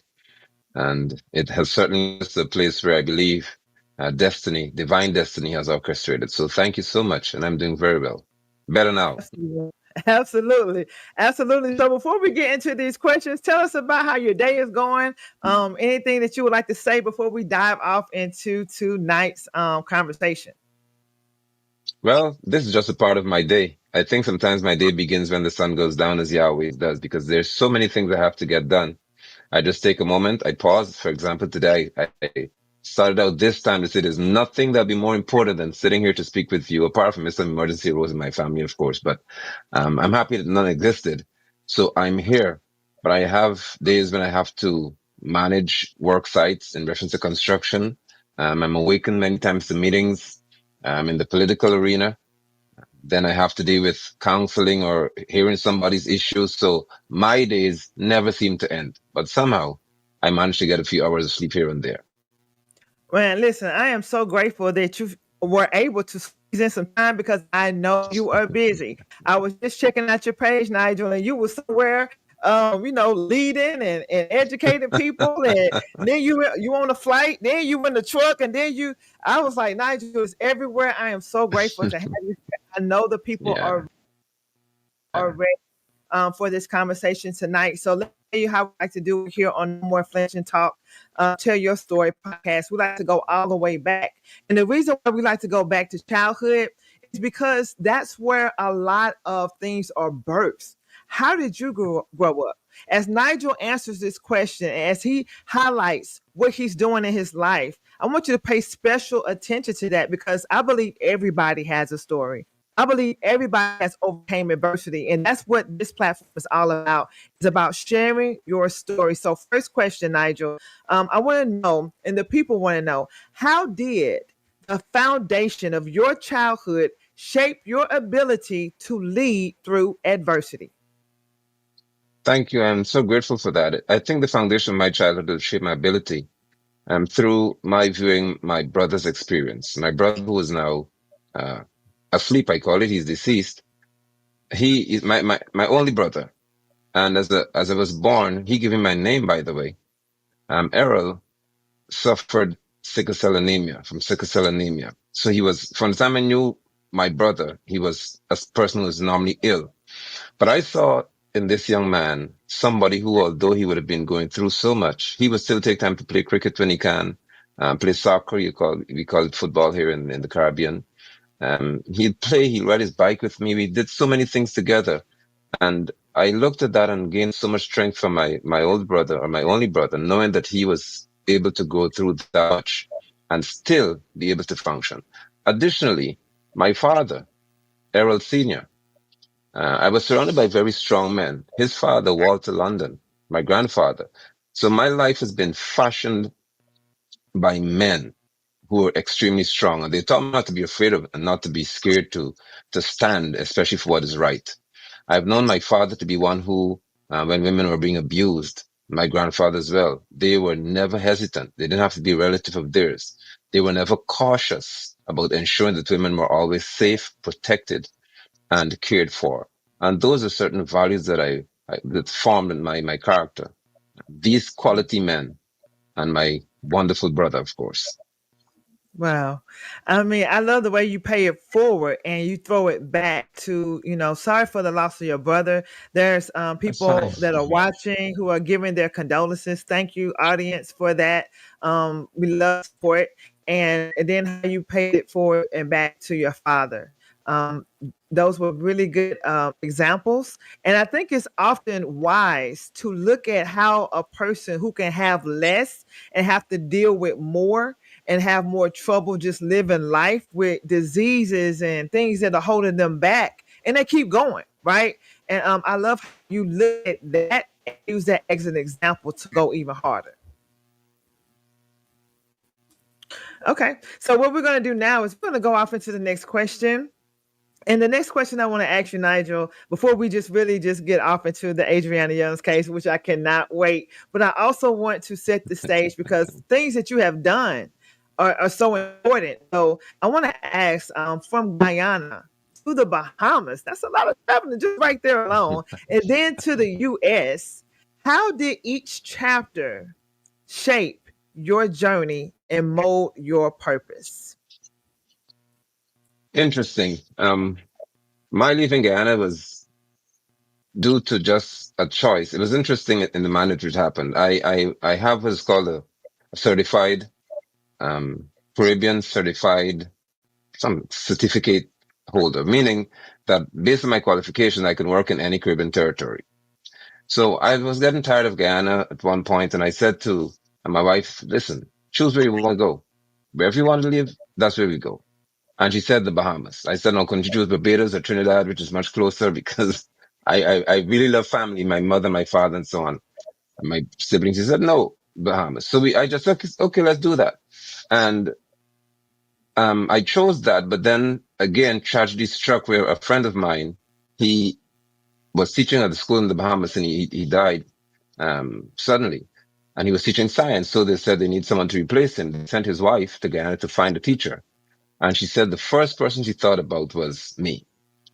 Because she heard about how he spoke regarding my character and so on. So that led me there. But when I got there, I encountered, in many instances, challenges. One being that I was the only person in an entire country with a surname London. So when I was about to leave, they said you couldn't, if you did anything wrong, it would have been the easiest thing to find you.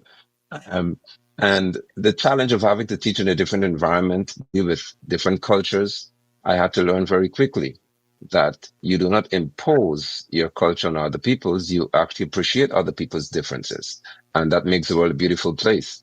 But then while I was there, I was also called to ministry. So I began preaching even more. I started in Guyana, but then more intensely over there.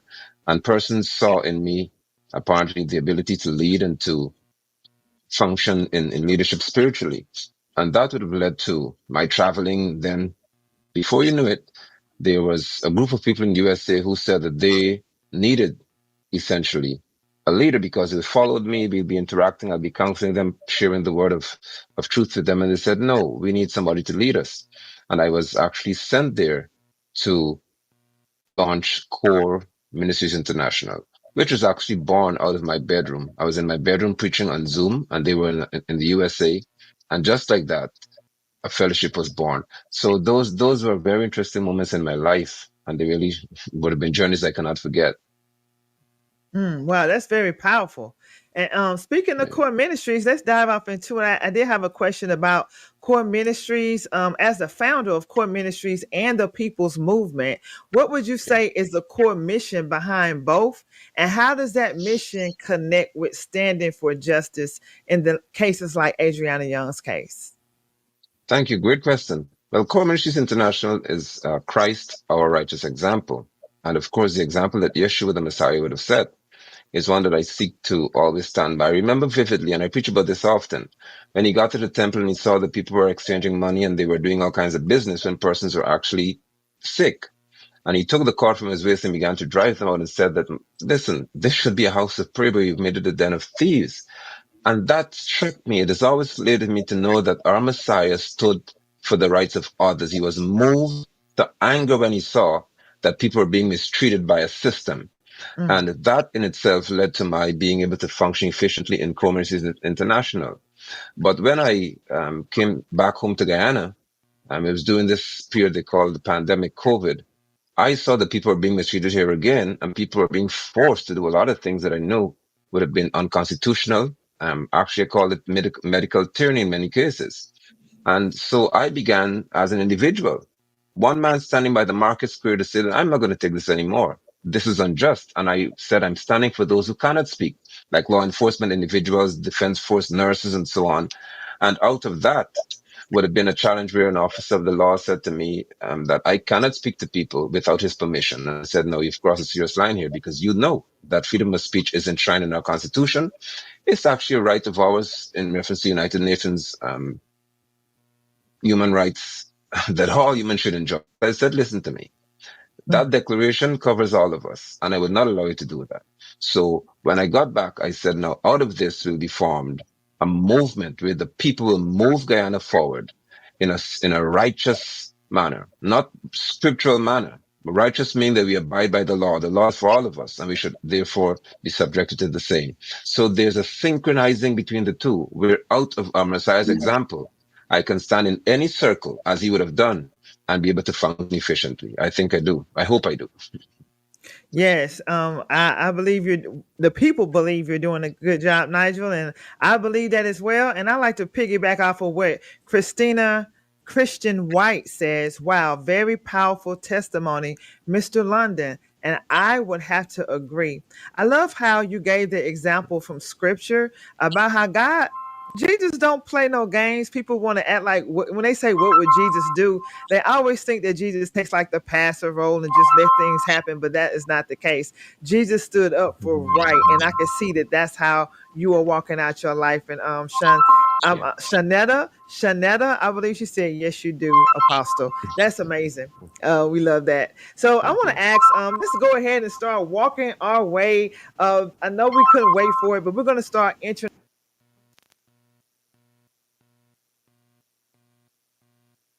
I see I just missed a call. Call, you could call back, definitely. Our way into the Adriana Young's case because I do have some questions and I can't wait until we get to your point of view, Nigel. I saw you. Hello, good night. Hello, I'm calling you to tell you DoorDash at the door. So. Oh my God, on air, on live. What the heck? All right, good. You was on fire on your own platform yesterday, and I was like, okay, we gotta tip off into some things and get some understanding about some things. But you were one of the first people to use your platform to elevate the Adriana Young's case. What drew you to the specific situation, and what do you believe is still being overlooked or ignored by those that are in power? Thank you. What drove me to that situation, what drew me to it, is the fact that I'm a father. I only have one son. So I'm surrounded by ladies, by girls, and they always say they're daddy's girls. And so when my foster brother showed me what was happening with Adriana, it got my attention because I said that this is a bit challenging to know that for so many hours this child cannot be found. But then I remember the following day, I was working on his vehicle in a parking lot of a hotel, and he said to me, "Did you see what happened?" And I said, "No." And he said, "Well, they found her, or she's just been found in the pool." And I cannot tell the last day. Even when my brother died, I really didn't cry because I normally said that when people would have led a healthy life, solid and righteous, I don't weep for them because I know where they are. But in this case, I was wailing in the parking lot. I was really hurt. And I was pained because I knew that this is an 11-year-old child, not like my 55, 56-year-old brother. She's 11 years old, and what happened to her? Also, to be honest, I was very angry because I remember I reflected on my childhood then, and I knew that when I was a boy, if somebody does something wrong to me, would have done something wrong to me, and my mother, my father stopped me from beating them, I'll cry.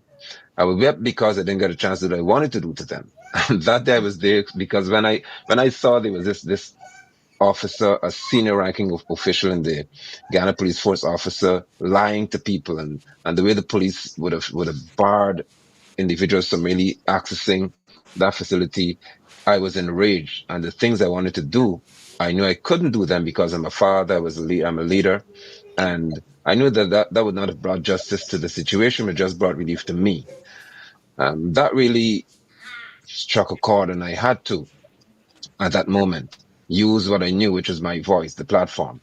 But I'm further to that. I remember that before I went out to fix his car, I was in the house and I got on a broadcast. That was about at 8 or so the morning. And I said to the people in Tushan, you need to go out on the road and stand, not just quietly, but you need to show these people that you mean business. You're not about to play, since our child is missing. And the circumstance under which he's missing point to abduction. And the people were becoming loud to say now they demand to see this girl. And then suddenly she popped up in the pool. And so that really would have thrust me in a position whereby I had to continuously stand. And I made a vow on that day that it doesn't matter what it took. And I say here again that I would go to the end of the earth and beyond the earth to deal with those people who did this to Adriana, because I saw her as my daughter.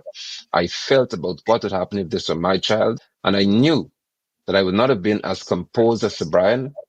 That he was hurt. I would not have been as nice as he would have been under those circumstances. And as a result of that, I pledged my life to ensuring that this matter is seen through the end. And that's powerful, Nigel. You're making me reflect on how this case was first brought to my attention. And I remember I was just stuck because how was this able to happen in front of an audience of people and family members, and we're talking a hotel. So the very first thing, and I have to just expound on this because I think this is really my first time just going into this direction. But the very first time, it could be or could not be, I probably said it before, I'm not sure. But the very first time that I saw and heard that Adriana was missing, right? You know, in normal missing children cases, if a child goes missing, the officer shows up at a residence, okay, and they're there to take the report, and the child is missing. We know the child is not here because the person wouldn't be saying they're missing. They don't never say, let me check the house, you know. Right. Because Yeah. the parents or whoever the guardians are saying the child is missing somewhere out there, right? What struck me the most initially with this Adriana's case is that it was my child is missing and she's somewhere here. Yeah. Yeah. That takes urgency to another level. We're not saying my child is missing or she, you know, went away somewhere. We know she is here on these grounds, at this facility. And at that point, everything should have been done to make sure that she was located. And I really hate that there were not systems in place where that could take place. But let's switch gears and go into another direction. I do want to ask the question because there's so many things out there on the internet and so many different narratives. So I know you've heard different narratives around Adriana's death, right? What stands out to you the most, and what do you think the public and her loved ones should be holding on to right now? What stands out to me the most is the role that the state agencies would have played. And that role, it's embarrassing to be a Guyanese at this time to say what I'm saying, but I've never seen under normal circumstances where as high as the president of a country, I mean, that's the citizen number one. And to know that individual would be involved in seeking to deceive the nation and other nations of the world into believing that what we saw was not what we actually saw. That in itself is tragic. It's atrocious. And when I saw that, I said, now, if you can go to that extent to use agencies of the state, to use law enforcement, which is supposed to protect and serve, of course, to use them not to protect, but to prey on individuals who wanted to have justice for this child, to utilize the likes of the Attorney General's office and others, Director for Prosecution. So many, as you would have said, a community of people got together to ensure that justice was not even remotely going to be served. And then what was worse when I saw that medical professionals, as it should have been, 3 of them would arrive in this country and blatantly, according to what the president said, lie. Said, now this is the limit for me. And so what I feel the public should be standing up for and expecting is that there will be no flinching, I should say here, to say, we know we can just cower and we let this just pass by. This should be a matter in which every Guyanese, for as long as you breathe, you remember Adriana's situation and you do whatever it takes to fight for her to have justice. And for those who committed this act, all of them to be brought to justice and to their knees. That should be what the public should expect under every circumstance. Yeah, I highly agree. And it is really alarming. It almost makes you feel like, is this real? Is this a dream?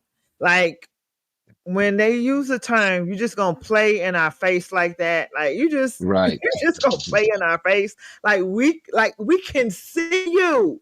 We can see that she was there. We can see that you're saying you have surveillance of her leaving, yet you don't have surveillance of the establishment.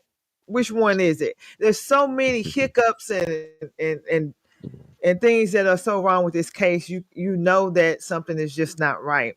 So what would you say is, because I do have a few questions, but before I get into those questions, I really want to just really know, like, if there was the number one thing aside from the government, the police involved, and things that are trying to block the truth from coming out, what would you say would need to be the very next step to push this case forward so that it can actually see the light of justice one day?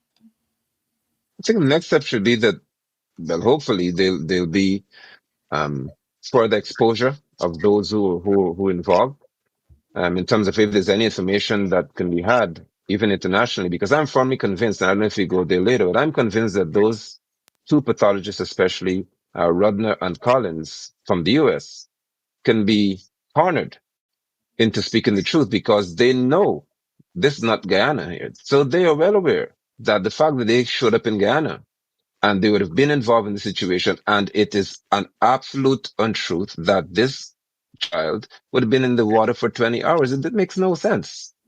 So the fact that their names or their signatures are attached to this situation, there should be somebody who is saying over there, listen, you had better speak. I hope that someone is making them feel so pressured that they have to tell the truth. More than that, I believe that their good consciences should lead them to say, well, they're involved in something that they essentially have their signatures attached to. That should not be the case. And in some way, they would seek to have justice brought, because I do not have hope and confidence in what happens over here in Guyana, since there's been no international investigation of merit. There's been no, even as simple as a polygraph examination done just to say, okay, then well, we have a hint that somebody's trying to withhold the truth here.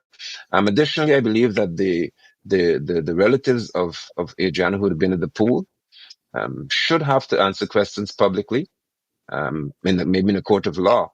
There should be some situation where people are driven to having to say something. And I must also say that the owner of the hotel, who in my mind is a very central figure in this entire situation, should be brought back in to some environment where he has to speak to what he has now begun to say, because what he's saying makes absolutely no sense, and it just incriminates him even further. He was at a salon and he showed up at a hotel. There were 2 people there, and he then said, well, he was about to take his clothes off to search, but he didn't. Now he owns the pool.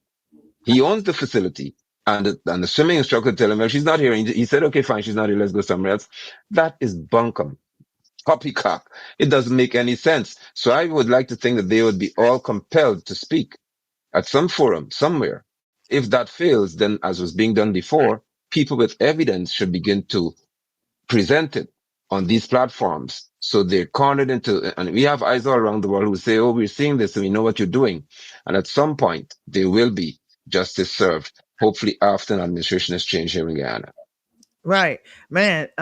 You dropped some really powerful nuggets right there, and I have seen people who were quiet before, especially when it comes to like the staff and the ownership of the Doubleday Hotel. I have started to see them kind of come out with certain narratives and trying to paint certain pictures. That's what it appears to me. But let's go back and unpack what you were saying about whether it was the owner or is that the owner's son. I'm not sure which one, but let's unpack the whole situation about saying that they was taking their clothes off, getting ready to go into the pool, right? To check to see if there was anything in the pool, which we have already discovered, and we already knew the day she went missing that you could see in the pool and there was nothing and nobody in the pool at the time, like throughout the night. And then there was also a crowd of people who had decided to stay at the hotel, right? Who were around the pool. I was trying to find that video for this episode, but I couldn't find it in time. But I do remember seeing it where these people were just kind of walking around the pool at a certain point that morning before she was delivered back. I say delivered back to the pool. But can you walk us through that and just kind of break that down? Because a lot of times where I've known that when you can really have a solid case, timelines are important. And a lot of times when people are saying or trying to give an alibi, trying to say they were not present when they probably was present, trying to say that they were at this appointment or doing this over here, they start telling so many lies they really can't keep up with what the truth is that they're trying to paint the picture. So can you walk us through that? The whole one of the owners saying something about they were taking their clothes off to get ready to go into the pool to search for it. Can you break that down for us, please?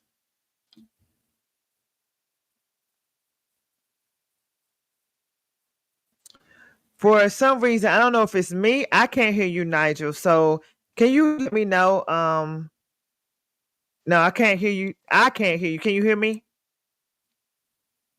Okay, so I can't hear you.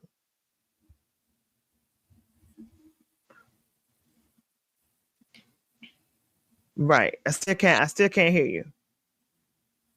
And if you can hear me and see me, can you let me know in the comments? Yeah, I can hear you now. I can hear you now. I can hear you now. Better now? Yes, I can hear you now. Okay, thank you, Daniel L. Yeah, thank you, Daniel L. Harris. I see you out there. Justice for Adriana. Had to give a shout out to DH. Okay, back to you, Nigel. Great. Okay, so the owner, his name is Bola. He's a young man who said he got there. He wasn't on the scene, so he obviously knows that she was missing at 1:30, just in that window of time. So he said he wasn't on scene, and at 2:30 he got a call. He was at a salon and he got a call saying that the child, a guest is missing. Not a child, a guest is missing. And so he made his way to the hotel. When he got there, he saw that there were two people searching in the pool. A swimming instructor. I don't know how he knew the person to be a swimming instructor, but he said it's a swimming instructor and another individual. He began to, according to his report, remove his clothing or attempt to try to help them. And he asked the instructor asked him if he could see in the 8-foot section of the pool, the deepest side, and he said no.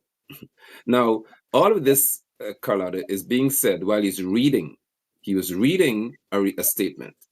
Now, I looked at it and said, no, if I'm telling you what happened, I don't have to read any statement. If I know what happened on any day, on such a significant moment, in such a significant situation, I would never have to read a statement. I'd tell you exactly what happened because it would never leave my memory. He was reading the statement, and he said that in the statement he was reading that he attempted to take his clothes off, and then the instructor asked the grandmother whether Adriana could swim, and the grandmother said yes, and the instructor told him, well, no, she's not here because she could swim. And he simply left and began helping them to open bonds, doors, and so on. And when I heard that, I said, no, this fella knows exactly what he's saying and why he's saying what he's saying. Because there is no way that if somebody tells me that a child is in there, and he forgot apparently that in an earlier broadcast with somebody else, he said that he suggested that the pool be searched. So, and we spoke to this. Now, if he suggested that the pool be searched, and he said only two people were there, why would he not join to search? Instead, he said, okay, you cannot see the pool, it's too murky, so let's go somewhere else. And he accepted that. So as I began to unpack these things, I said, this guy is being mendacious. He's lying. He is not telling the truth. And I want to know why he has to read a statement that is also incoherent. It doesn't make any sense. And some person, I picked it up, I said it maybe just being an error whereby he said he got there, he got a call at at 2:30 and he got there at 12:50. So I said, oh, well, it doesn't make any sense, but it could be that he was reading and somebody wrote the wrong thing on the paper, because it may have taken him 20 minutes to get there. And he never said where he was. But further to that, he mentioned that the search of the pool was only done by 2 individuals. So I'm saying now, if you have 1 hour in this alibi he's building, there's an hour. He wasn't there at 1:30 when she was missing. He got there after 2:30. How does he know that no one else searched? He was certain nobody else searched the pool. That's what he's saying. Only 2 people. And he told the swimming instructor to go and ensure he was digging with his hands to search. All of these details he was seeking to add, or he's adding to the story. And at that moment, I discovered within myself, I believe, and that's my opinion, that this young man, the fact that he had to read that statement is not telling us the truth. Of course not. I mean, I think I caught a little bit of it because I was really busy yesterday. And when I did catch him, he was talking about how he grew up at Christmas time. And I just was, I didn't understand what was going on. But then I did see that a picture was trying to be painted. And I can clearly tell that he's trying to give a prepared statement, but somebody else wrote it. And if this is your facility and you want to make a stand for justice, there's too many things that's just not adding up. I don't understand what's going on, but I'm sure that it didn't go how he thought it was going to go, because that was not good press. That was not a good thing to do. But we'll keep it moving. So now I really want to ask you. I want to play a clip, because I really feel like if the more people who are taking a stand, standing up for Adriana. See, I have a strong conviction for being the voice for the voiceless, right? The only person who was a true victim in this case, that's really the truest victim of all, because we all feel it, is Adriana Young. Yeah. Who is not able to speak. And I feel like that's where people and advocacy steps in, people like yourself and myself and others who are speaking out about injustice for this poor baby. And then right now, the people that I feel that should be speaking. I'm waiting to listen to what's being said. And I came across a short video, Nigel, and I'm going to play it.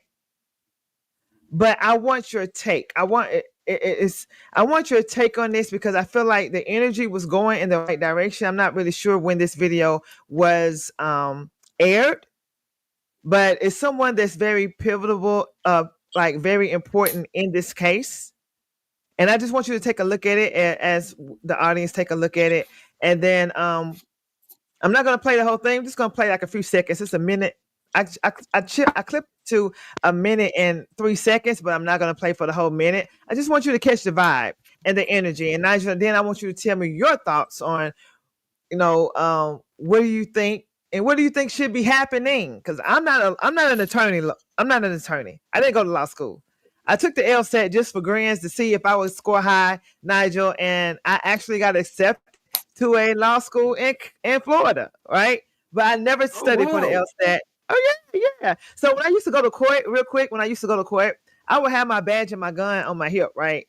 And you would clearly see I'm a plainclothes detective, but there would be judges like, attorney, you want to step over here? And I'm like, I'm not an attorney. I got a whole badge and gun on my hip, and you're still calling me an attorney. But no, I'm not an attorney.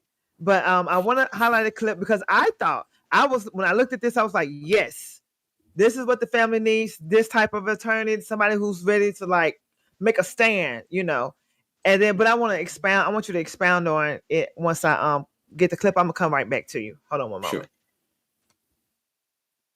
Sure. By lawyers, there are satisfactory answers in relation to her death. They have moved out of the stage of mourning, and they are joining hands with every single Guyanese who will join their hands in ensuring that the truth is unearthed. And so if it means that this body has to be embalmed. They are also exploring that, but they will not put her to rest in the earth until answers are given, until a satisfactory investigation is done. And that is their position. That is their position. Their position is not influenced by lawyers. Their position is not influenced by politicians. This is a mother and father who believe that the lies which have been told about their precious child, it will not go unnoticed, and they will not allow her to go on the earth and not fight. Okay, Nigel, I misspoke. Once it started playing, I just said let it rip. I had to go on and let the whole 1 minute and 3 seconds go. But tell me about your thoughts, because I'm not too connected with, how Guyana operates when it comes to government, when it comes to attorneys, when it comes to what attorneys' stances, what they should be doing. What do you feel is this attorney's position? Like, what's your vibe of how things are going with this case with the attorney? When and that's Dexter Todd. So when that attorney would have spoken to that situation, it would have been just around the time, and even from my preaching perspective, I would have preached that the blood of Adriana is crying from the ground, and that Yahweh hears it. And so the father, although she's not alive, you shouldn't put her in the ground. Let there be justice. Do not just bury your child. Let there be justice. That was said on the 4th of May. The funeral should have been on the 5th of May, and this was postponed. And that was, for me, a moment whereby all of Ghana should have celebrated to know that they were willing to take a stance. Then to hear Dr. Todd step to say, well, this is the position they're going to take. The culture here looks at Dr. Todd as one who would have been an attorney who means business. He intended to ensure that there's going to be no recanting. There's going to be no, again, I say flinching. We're going to stand and ensure that this is being dealt with. We're taking care of business. And that hope came alive. There was at that moment when I remembered, I watched that interview, and we said all across the circles in which I find myself, this is what we need. This is the kind of attitude we want, whereby we prepare to take the system on and we prepare to do whatever has to be done, including having a second autopsy done overseas. So those were all moments where within my heart and the hearts of many others with whom I spoke, we felt that this is exactly what was required. Ever since that happened, and of course, Adriana's body was taken to the USA. The autopsy was done by another was done by Dr. Terry, and recently, I have not seen that much activity from the said attorney. Now, I don't know what has got him that occupied. I don't want to jump into saying anything that is in any way treacherous in reference to his character, but I'm just saying that the same energy we had then, at least we want to have some of it now to say this is where we are. We've seen the state seek to insult this good attorney's character, to say that they couldn't answer. The commissioner of police, the head of police in Ghana, was saying, we can't answer you. Every question asked them, we can't answer that, and make a mockery of the situation. Then to get the report of the three, I call them three stooges, these three people who said that she drowned and they agreed and all the nonsense. I mean, they did the gods, as you would say, to this family. And I would expect that the worst that they do, the strong will be the voice of Dr. Todd to say, no, we're not taking this from y'all. We're prepared to deal with you even in public space. I'm encouraging, hopefully, that loudness to be reborn and to be reignited, because it kept hope alive and it kept persons interested in what was happening. Now people don't know what is going on because they're not hearing the sound from the voice we trusted. And that, to me, is something that should be catered to in our nation. I would have to agree. You said, I really like the direction you were going in, and it's right there in plain sight. Like, you had this big energy, and I was commending that energy, because I'm like, this is what is needed. I agree. But as they say in the term today, keep that same energy, Right. keep that same energy.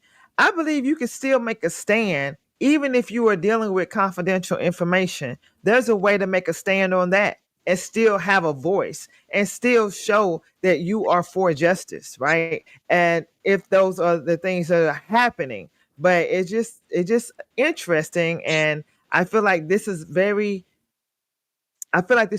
important. Whatever is happening right now, whether it's silence is very important, because what is silence is very loud too.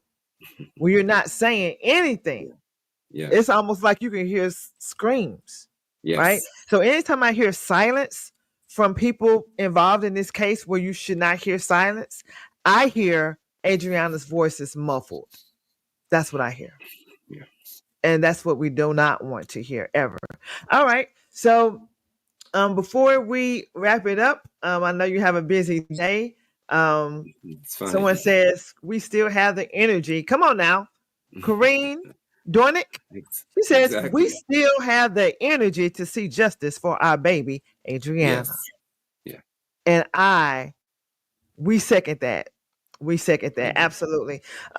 Is there any special projects that you're working on that you want the people to know about, Nigel, or anything that you would like to share before we conclude this episode of No More Flinching Talk today? Is there anything on your heart you would like to share before we ask the final question? I was prepared to sit there all evening with you if I can. I'm so comfortable. I'm so happy to know that you're such a gracious hostess. What's happening for us is that I'm really engaged in seeking to have a different political experience in our country. That's the main project. Apart from residential and commercial work, which is construction, that is easy for me to do. The hard part for me to do is to have Guyanese not lose interest in this situation. And because it happens is that the narrative is being the party, the ruling party, the PPP, they're trying to wrench that narrative away from the people of Guyana to say, listen, whatever we tell you happened is what happened. And we want you to accept that. And we had nothing to do with this. Now their supporters are talking about the grandmother. And so the effort being made here on my part is twofold. One is to ensure that Adriana's matter is not forgotten in the noise of politics. Because to me it is political. Political figures made decisions to ensure that this child's murder, I call it, is not solved. That's their decision that they made. Political figures made a decision to lie to the nation of Guyana, and to even call a young lady a terrorist for telling what they consider to be an untruth. And so the energy on my part and the effort on my part is to ensure that this is not forgotten in the noise called choose me, elect me, vote for us. That must be present at the table whenever we have a discussion. And also is to point out, Carlotta, that the PPP is so bad that persons in Guyana are afraid to stand as I am, to say, I'll be a candidate if you want me to be, and I'll represent my people. It is that bad. We persons are afraid to even be an option in an election. This is how dangerous situations become out of that Adriana situation, among others. So we're being led by tyrants, by those who people, even within their minds, feel that they can do something to them for just simply standing as a potential candidate in an election cycle. And that is where my projects are now, where I'm trying my best to get our countrymen and women to think differently, to understand that we are the ones who will change our political future. And I consider it to be changing Guyana to have a different experience, a different political experience, whereby those who are culpable will be guaranteed a day in court and be guaranteed that they'll face every law possible regarding their actions. So that's what I'm busy doing. And it's occupying all of my time. I have no issue with that. More so, I always keep at the forefront of my mind the fact that I'm an apostle of the Lord Yeshua. And because of that, I also have a lot of commitment to my family, to the saints, and the way I interact with them. I have strength to continue standing at all costs, and that's what I will do in every area of my life. And what I do is I do not balance my life, and it's something I think may help someone in this broadcast. I don't balance my life. So people may say there's so many things you have to do. How do you balance it? I don't. I prioritize. Some things are more important than others, and that's how I function. So what's most important is given the necessary attention, and then the lesser things will, of course, fall in place in due season. Outstanding. Man, you dropped a lot of bombs right there, and people in the chats are blowing up. I can't keep up. I can't highlight all of your posts, your comments, amazing energy from the audience tonight. Somebody said Nigel for president. I just wanted to let you know that. Okay. I'm But grateful. Thank you. right.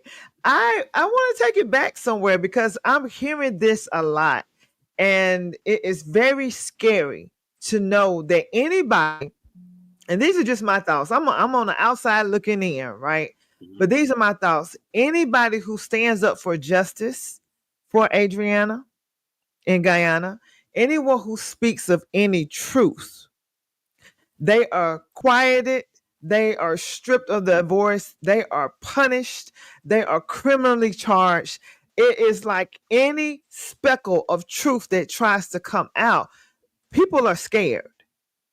Yeah. So it raises two questions for me. One, it raises, if that's the case, in this case, then anybody who's standing in a position that's saying, I'm saying justice for Adriana, it gives me, I see a question mark.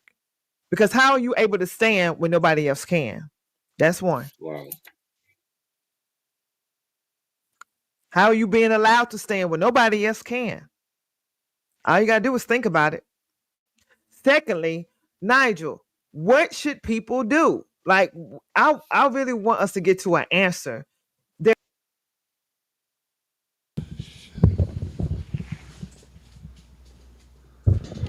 Let's open the phone lines, guys. You know the vibe is already over here. It's everything mucho. Shout out to everybody.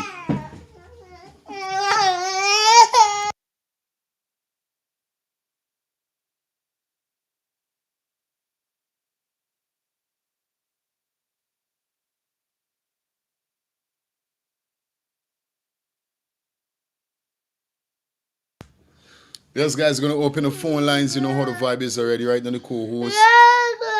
Everyone should little P's and Q's, you know the thing already. I know I didn't get to stop the video definitely for us to interact, but you know what it is tonight. It is what it is at the end of the day. Yeah, we got a little thunderstorm really going on. A serious piece of thunderstorm, so you don't know what's up. Yeah, guys, but shout out to everybody that check in for the ones and twos if you guys are hearing me clearly. Yeah, man, the phone lines are definitely open, you know what I mean, because there's a lot of foolishness that Double D boss, man, you know what I mean, the owner has been saying that don't add up at the end of the day, you know what I mean, just don't add up. And it's crazy. And I'm very happy that Mr. London pinpointed on some of those stuff that he was definitely speaking about earlier, you know what I mean, and it was a great, great look, definitely. I want to shout out to Carlotta, definitely handle it, you know, professionally. And those answers that we got, you know, from Mr. Nigel London was definitely superb also. Because indeed, Double D Hotel tie up himself. You know what I mean? I don't know who put he up to door. But like the person's stupid and all. Yeah, I telling you, because it don't matter how much he come out and try to clear up nothing or make things look like he didn't had anything involved with it. It still turns to show that he's lying. Because the same 2:30 or whatever 2 o'clock card he getting, he reached 12 something. This will show you he illiterate in dunce because he went reading but like he dunce. In dunce but like he dunce. This is what he's saying to me, himself, like in dunce but like he dunce. Because how you start, you get a call at 2 something and you reach that 12 something. Me understand what's going on. You got a big script in front of you. You can't see, well, this wrong, but I can't say that. But you just read and go through. You just read and go through. You don't stop. You don't say nothing. You just read and go through like you hearing good. So to me, it's like he ain't done but he done. You know what I mean? That second day, like what Nigel said, you taking off your clothes just because the swim instructor say that, oh, all right, good. She could swim? Yeah, well, don't bother with she, man. She good. She in there. You stop. You don't bother continue with the search. If you say, all right, let you look for this child, although you went swimming or wherever it's seen. You know what I mean? And I tell the storm guy, now it's true with the star got a flinching and all these things, but it's okay. Right? All of you doing still you went into the water to sort. You just beat out. But look at it. He keep putting himself in a bad position. This we keep doing. He keep messing up himself over and over. You understand? Over and over he keep messing up himself. Because they're trying to say from the first start that she wasn't in the pool. But then how she end up in the pool? Because how he mentioning it is that the swim instructor tell you, all right, don't bother with swimming because she could swim. As she could swim, don't bother with the swimming. You understand? Don't bother with that. She in there in this pool. So how she meet back in the pool? The team progress, all of y'all know who killed she, and if this man killed she, and y'all gotta point to the grandmother, and y'all gotta do this, a set of trash. At the end of the day, how did she end up in the pool? There's none of them in Axie. It's based stupidness all them there, but none of them in Axie though. Me know like he John Dean working good. You said me, he John Dean working good. Because it's based true when you see John D got he doing this. Why he say like he, and then one of them went talking, right? One of them that was questioning ended up saying that the sacrificial work here, if this thing was real, if the world would be a better place or whatever, he trying to interpret that he don't believe in sacrifice and these kind of things because if there was real, enough people would have there in problem and all these things. But enough people there in problem, but guess what? Enough people can't be in problem because they believe in Almighty God. Enough we put God first. This is why certain of these iniquity don't come around we. You see, when you enlighten yourself and you set yourself with the word of God and the covenants of Almighty God.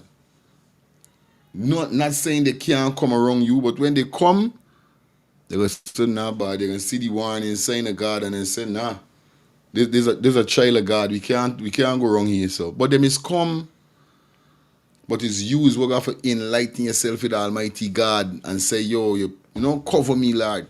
This how. If Satan was the man that made the heaven and the earth or whatever, we could have said everything was gone, it done. Wherever it would be. It would be a world of deceitness, nastiness, dirtiness. But no, there's God. That's why iniquity can't take over. Because there is God. You understand? So all them were thinking that they don't have such thing as sacrifice and be working and all them. Y'all better ask them on your lightation. Y'all better ask wise up because y'all talking stubbornness. Great thing. Hello, good night. Yes. Yes, I. What going on? You not live? Yeah, we there live. What going on? Yeah, man, we there live. What going on? What? You want to crack the space? There's no these people them by. I wish if the phone could have detect when these people them drunk or something. Because I mean, understand what you can't tell me. Me understand like you can't for their point chauvinist. Some foolish shit.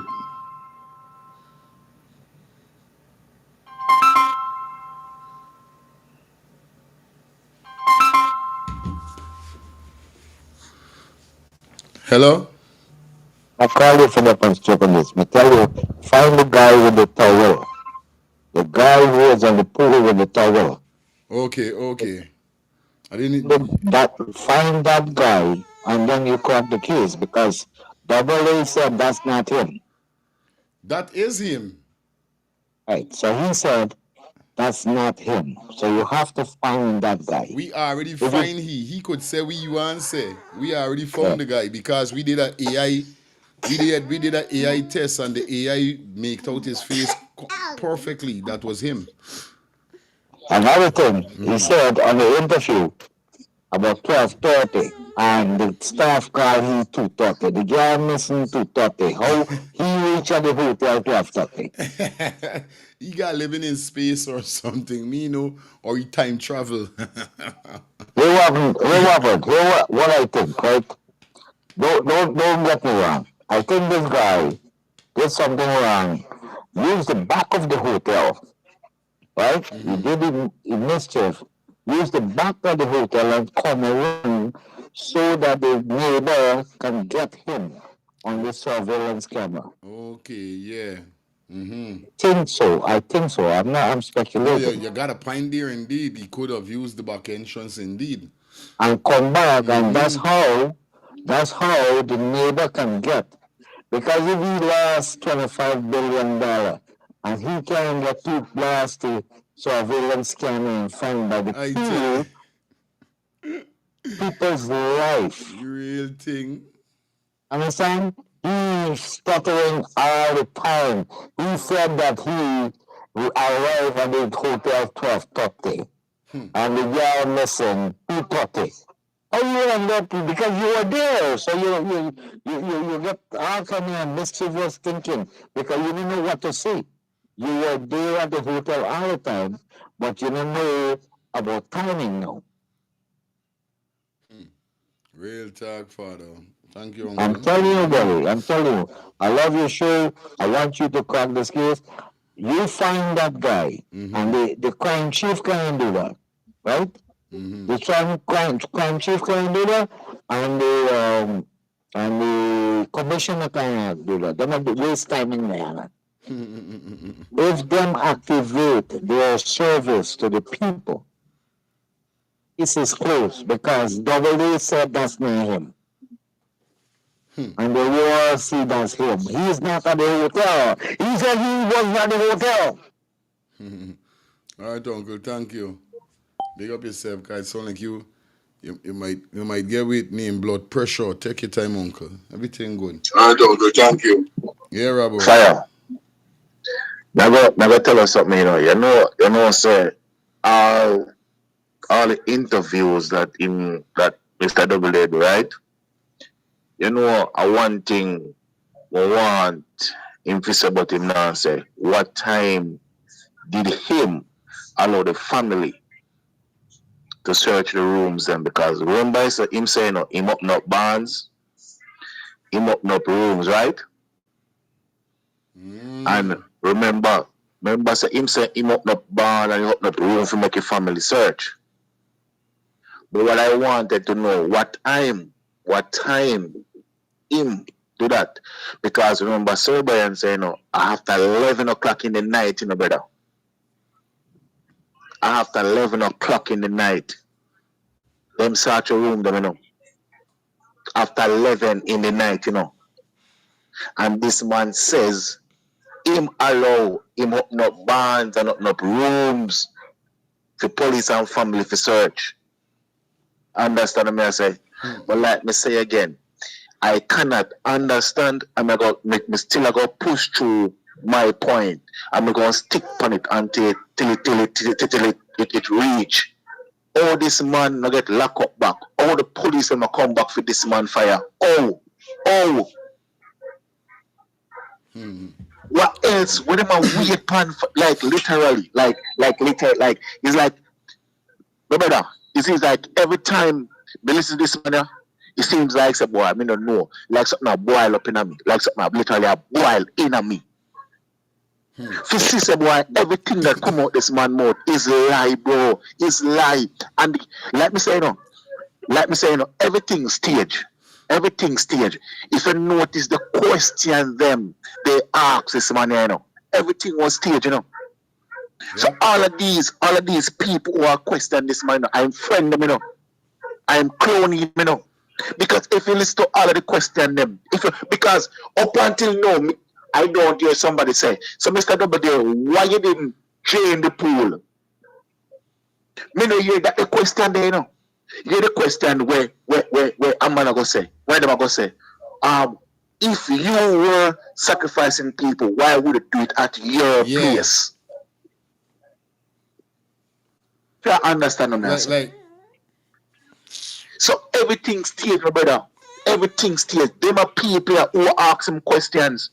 Them are people who ask him questions and clowning them. And this man has seen himself more and more. And we don't know, we don't know where the commissioner of police are waiting to go back for this man. Because everything come out of this man more to lie. First thing first, why would you read off a script? It's the first question. Why would you read off a script? But look, man, look. Time and God in the fire. You can't run in the boy, you can't hide and want him to know if you're fucking him. Me have a God where sit hide and look low, you know. You understand me? I say, I say all of them fire, all of them. Them are go sorry to them born. Because they were thinking them karma. And when God drop in your wrath, them are sorry them born, my brother. Because I can't understand when I'm going to go and lock up this man. Where this man said lie every day. This man come, it's a totally lie and some different story. Now over this, my brother, we'll talk. Mad.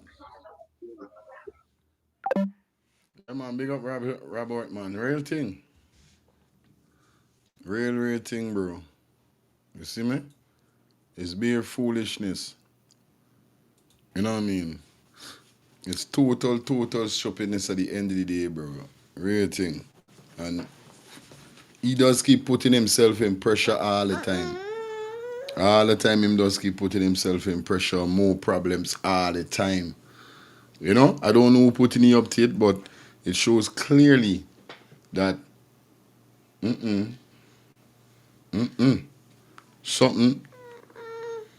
something just ain't right, guys. You know what I mean? But shout out to everybody that definitely checking in for the ones and threes. Like up the live, guys. You know how we doing it over here, so. Yes, I. But here we're going on now. We got a brethren. Excuse the flinching. They got a serious piece of storm going on outside right now. So you know how it goes. Let me see what we got to say. So.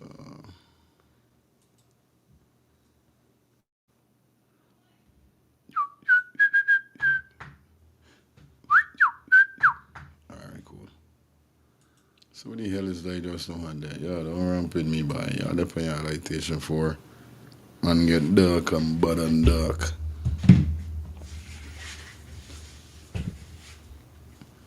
Okay, we're gonna jump into this Indian brother, this Muslim brother here, so that got a problem with what he said. Cause a lot of person really came up and upon the whole this man said. I know this brother is a Muslim brother. You know? Yeah, hello, good night. Hello, good night. Yes, Max. Hey. So, no matter how much Double Day Hotel trying to make himself look innocent, he just making himself look more and more guilty. Now, what I want him to talk about, or what he should be saying, is the fact that, let's talk about the fact that No. didn't think it was necessary to drain the pool to see in there, but you want people to put their foot in your shoes. You want to make yourself look not guilty? You should have done that. If you wanted to save your business, you should have done that. That should not be a second thought for you to not, you understand, drain the pool. Let's talk about the fact that you didn't think this child is that important because y'all unalive her, allegedly unalive her. So her life didn't matter. But at the same time, you want us to have sympathy on you, and you're not there, you wasn't there. Now you want to come out and say that there's footage showing you when you arrive at the pool. And now you want everybody to believe that you're guilty, you're innocent. You're innocent in this. But at the same time, you didn't do anything to make yourself look innocent. You understand? You didn't do anything at all. In fact, He just let it be. Now you want us to say, well, okay, yeah, he's really, let's, listen to him and all that. No, we don't want to listen to that. We ain't got time for listen to your crap right now. You should have do what you want to do now, what you want us to believe now. That's what you should have do first. But he didn't. But instead, what was important to you is the fact that you decide to have your people go around looking for all the items that they took from your hotel. That was what's more important to you. You understand? The scrape head, you run around to find all your chairs, one looking for chairs, and them is the thing was a matter force you put in front of a person of this life. I telling you. That's what you should have done first. Now, because the pressure you see people in letting up on you, we not letting up on the whole thing. So now you decide to come out and make these dumbass statements saying to make yourself look and your people them, but it ain't working because you still can't even get your facts straight. You was there, you wasn't there, your timing is off, your timing ain't right. You know what I mean? Everything. These are the things you should have done to make yourself, then the focus wouldn't have been on you if you had proof. You got proof to show that thing, put it out there. You understand? What are you holding back for? I'm making sure I proving myself to be innocent in every which way right there and then. I'm going to drain the pool. I'm going to give y'all. Then you say you searched the entire hotel they searched. No, they didn't search the entire hotel. Because hadn't this fire happened and the people didn't let up, we would have never known about the secret room. Right? The little tiny room where they have there, the 4-foot whatever room. We would have never learned, nobody would have never, the world would have never known about that room. So obviously they didn't search, he didn't have them search the entire hotel like he said. That's another lie. That's another lie. Lie Exactly. upon lie. Lies upon lies. You're digging a hole to bury yourself each time. So I don't have no sympathy on this man at all. And then you want to say, but you're going to show picture with where you was wearing. You just show a picture already with where you was wearing, said this is what you had on. And that was a picture end up being for where you had arrested 2 years ago when the incident happened with the young man. Right? And then you admit this is the second time, you said it on the show, this is the second time something like this happened. Obviously, people are arriving on your place and you think that's okay when people, they're doing all this ritual and whatever they're doing for you on your premises and you think that's okay. Well, you're gonna suffer the consequence. Making joke. Unreal. Yeah, man. Straight, the furniture and all them thing was more important more than Adriana's life. Her life didn't matter then. Oh, but we're gonna make sure it matters now, because it's not gonna be stopped. You think all the rest was sweep under the rug, you don't hear nothing about it. Okay. So that's what he was hoping for, but it didn't happen. Real talk. All right. Thank you, sis. Yeah, man, real talk what he says, you know what I mean? Anyway, let me jump into this video with this guy. We gotta say, okay, daddy love you. Okay, boo-boo. So, hi everyone. I was just going through social media and I saw this guy, Double Day hotel owner. Right, comes out and saying on TikTok, the platform, and he was on somebody live, I think Team Guyana, and he was saying that he lost $25 billion in net worth. And y'all listen to this, This guy don't make sense again. This guy coming out here and he lying to people. Right? For the people who have remorse on him. Right? You have a $25 billion in net worth. Right? And you don't have a proper security camera for when incident took place in the hotel that you could go and run back the footage. You are looking at your neighbor camera. Who are you talking to, why? Yo, Double Day hotel owner, who are you talking to? Are you trying to fool Guyanese people? Well, let me let you know something straight, right?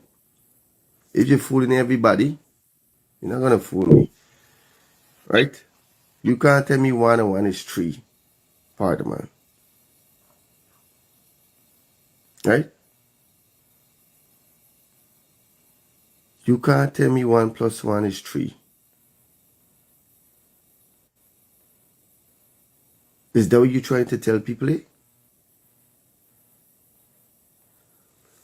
$25 billion in net worth,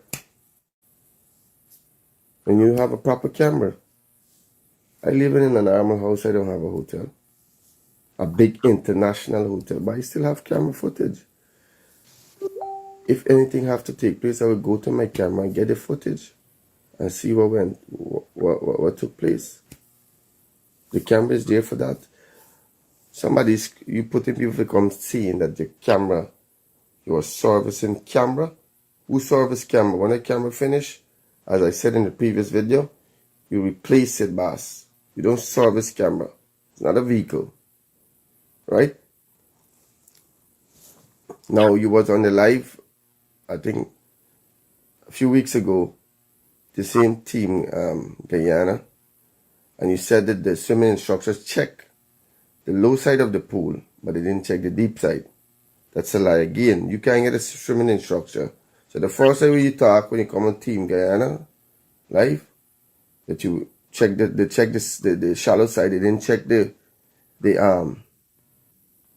deep side. But now you come with a different story, that the pool was checked, you had a swimming instructor there, nobody was not in the pool. You also said that the neighbor, you the big magnet hotel owner, the hotel incident again. You get a big international hotel. The neighbor camera, you said that the girl went in a vehicle. Where's the footage of the vehicle? And that assistance commander, right? He gave a wrong number plate number attached to the vehicle, and that person, number plate where he gave, the person was not around in that area. So y'all was trying, if the girl was not in that pool, somebody should be wrongful blamed and get locked up for you crying what you did.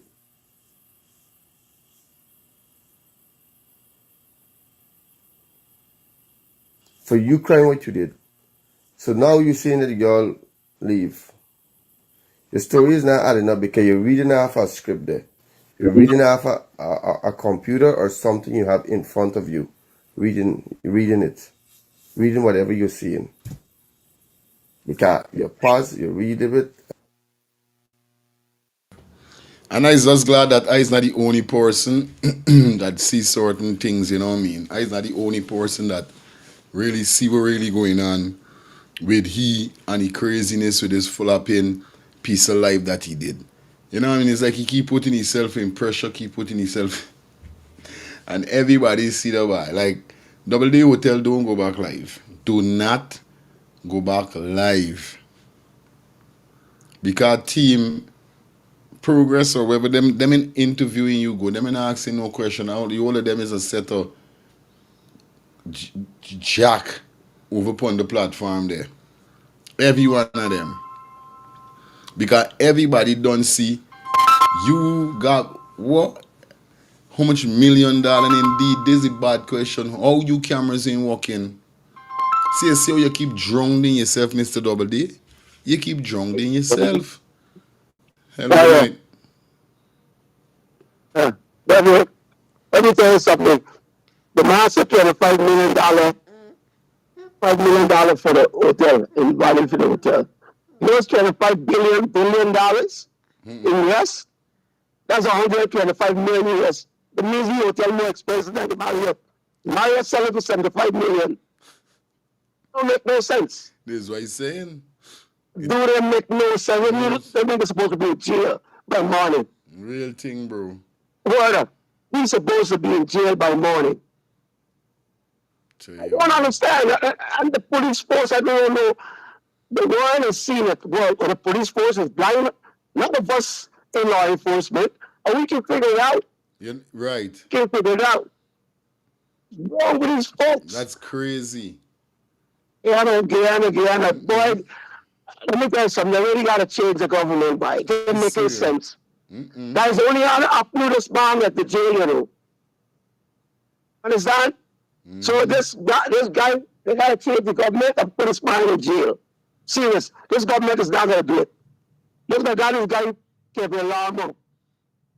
How long being sentenced. They got him locked up. The Monday they put him in the lockup instead of taking to there's a Mazuru, whatever. I don't know what's going on in Guyana, friend. It's crazy. I don't know. Real But this dude, they gotta put away this guy and throw away the key. Forget he ever exists. Real thing. Just Yes. gotta happen, man. Just that. What you do to that little girl is damn nice, man. I got kids. I got 5 girls. Man, I don't know what would have happened. I don't know what happened if something happened to my kid. At his place. My brother, that's my take. Hi, my brother. Respect. Have a good one. You Yeah, too. man. One love. Yeah, man. Real talk.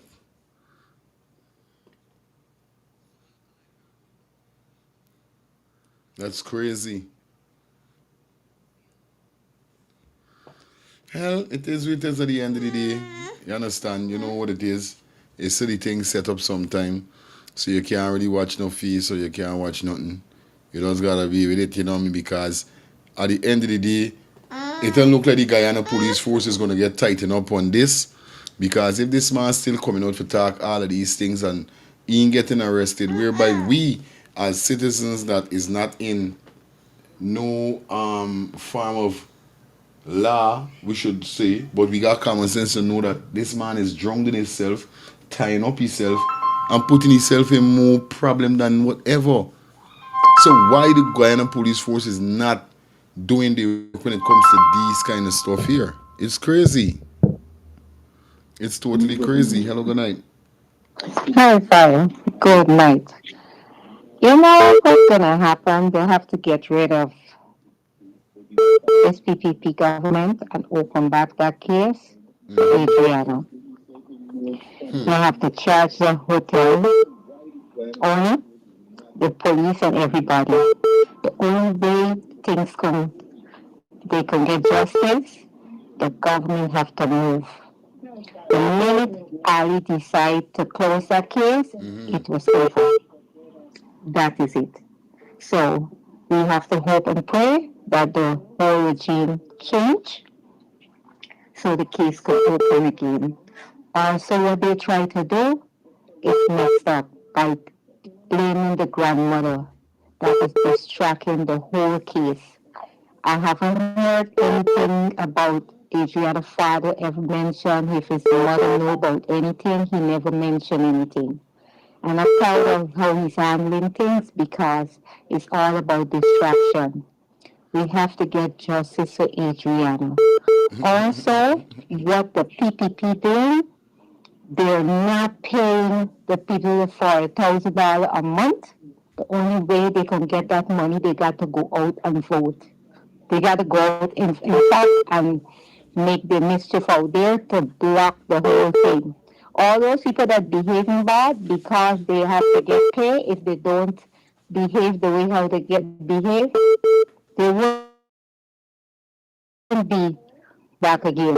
So that's why all of them going out to corrupt the whole thing. The Guyanese people need to come out and vote this year. If they don't come out and vote, I went to Guyana and I heard these people saying, we got to put our mouth with a soup dropping.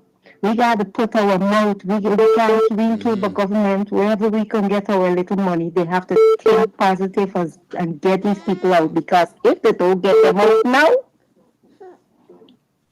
it's going to be a terrible young generation in Guyana. It's going to be a lot of corruption with the police, a lot of more children are going to disappear, a lot of abuse of women, a lot of things that is happening. Now it's the worst going to come.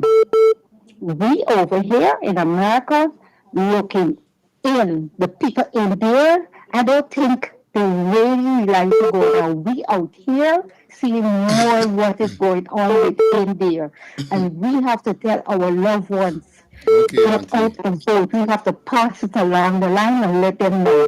So thank you for using your platform to do what you have to do and just get these people out of power. Have a good night. You too. Hello, good night. Night, Fire Felix. Yeah, my brother. Bro, these people is trying to help people do damage control. But the more they're trying to do that, they causing more damage. And you ain't too bright, because if somebody writing certain thing and give you, you ain't supposed to read it before you go live. Make sure everything is right. Right. All of them is a bunch of dumbass. You reading Dummies. the man reading thing and the man ain't even seen he's saying 2, then 12. It's like you dunce, but you dunce like this was scrappy as this, man. I mean understand reading kind of man. I want you what me buy lifestyle offers about this, bro. I get cracked. It's like somebody got a gun. Like somebody got a gun in the ribs and does and you know what I mean? Like you was seeing the bro, you just reading through, like you putting yourself in it, like wow. Nah, but Yeah, because if we hear the guy say like we dissecting class and say you reading off or something. Good. And the guy where you play say you read, everybody could see you reading because he moving the eye from one side to the next going down. Yeah. You Like, see? what? So This is crazy. he need to just step back. Yeah. But like they said, the guy in the police need to step up, but not gonna happen. That's why they're doing all this thing. Yeah, buddy. Because you know if the PPP get in there, you ain't going to no jail. This is it. You gonna be free. You just gotta get a little money from them and rebuild what you gotta rebuild. That's right, man. That's what we take, bro. Respect my bro. All the time. Anyway, guys, we got 15 more minutes up in here before we take the leave. So we're gonna take some more call. But I tell you, here this brother, as he said, what you guys said. So I know what's that. Your Double D Hotel, you know you is trouble by. And then you make sure that you call the word correctly. Slow up your read. I know when you're reading, buddy. You're reading after some computer or something there. So the girl wasn't there. So how the next morning the body found in that pool? Why when the family went early since 2 p.m. in the afternoon? So much hours. Then you let them into the hotel after 12 a.m. in the night. So why didn't you let them go at the set time when they come and they know that they lost the child and the child was in that hotel? Why didn't you let them check at the set time? The father, you prevent him and you're preventing the family till after 12. Then when the people fight up a little bit, then they take you to the station to make sure that you're in the lockup. Right? So the person that born you hotel is nobody born you. Nobody was protesting there. Didn't born you hotel. You gotta ask Smith. So don't come with a fake cry and trying like people drive some remorse for you. Ask Smith when he came out of the room how the hotel burned, because smoke started off from the room when he came out, and the hotel was burned by Smith. He was there coming out of the room. His pants was wet till halfway of his foot, like just below his knee. His pants was wet. Right? This story is still heated up. I tell you to stay off of social media. Right? This is not the way to do things. We are all human beings. We all have to die. We all have to face the consequence of the Almighty. In the court of God, He would not take any bribe. You can bribe all the system that you want, bro. All of we get to death, all of we get to go back in the court of the Almighty. Right? Don't feel that I'm a big man or I'm a minister or whoever you think you are. You got money. You're killing people. You committed crime. You bribed the whole system. But in the court of God, my brother, I is a Muslim, you see. In the court of God, you don't bribe any system there. Everything that you do has been recorded in this life. Everything that you do has been recorded. Right? Do you think Hitler killed 6 million Jews? Do you think if the government or the police them hold him at that time and cut out his hand and cut out his foot or even kill him, would that be equivalent to the 6 million Jews were Hitler killed? No, you will say that's unjust. but there was a court of God where everybody case will be justified. Really? We are here for a reason. That is why he said to us that wherever we have, it don't belongs to we. It don't belongs to we. Yeah, man, pause it right there. Big up everybody that definitely check in. For the ones and threes, definitely, y'all know the code. We're going to be back here early in the morning. Last night, I think, was Thursday, and I tell y'all, I come in live 9 o'clock in the morning. Everybody waiting on me 9 o'clock. This time is me day off. Y'all don't know Wednesday is me day off. So I don't do no live on the day till the night time as do a live. You don't know what's going on, you know what I mean? But it's a 2-hour live we're doing. Definitely, we reached the 2 hour. So you don't know what's up. You got to pull the curtains down. It was a pleasure being here with you guys. Cause tomorrow, I want to get y'all a full 4 hour live. 9, 10, 11, 12. I'm going to take you up to 12 o'clock. So I want to get y'all a full 4 hour live. We got some more stuff that we're going to definitely go through. The storm got we buffing little and all these kind of things. So you don't know the code already. Big up to everybody that is in the building. Shout out to all those persons that is on board with us for your advertisement need. And you guys know the code already, all right? So remember, I'm going to be back here in the morning. Hope you guys check out the vibe. Love you guys. Everybody that check in, peace and love. You don't know the thing go already. I want to take a early night tonight. I got some stuff. I got some preparing for do. Some stuff to set up for you guys tomorrow. Got some more workability, get some rest today. But still, you don't know. Somebody called me day before yesterday and was saying, yo, they want to know if I sleep. You know what I mean? I said, hardly get sleep, you know. Bailey's get for sleep, guys. When I get for sleep, today put me there to the sleep days and I end up going catch a piece of sleep. But then I had to still jump up, I had to upload something. I got a lot of things to do. But y'all don't know what's up. We're going to be back here tomorrow. Look out next week, Tuesday. Come in. I'm going to be on No Flinching with Carlotta. Yes, I'm going to be on her show live. We got an interview talking about some stuff. So you know what it is. At the end of the day, shout out to everybody that definitely checking in on the ones and threes. I love you guys. Remember, stay blessed, stay prayed up. You guys know what's up, man. Tomorrow, we up and running again, okay? Peace and love.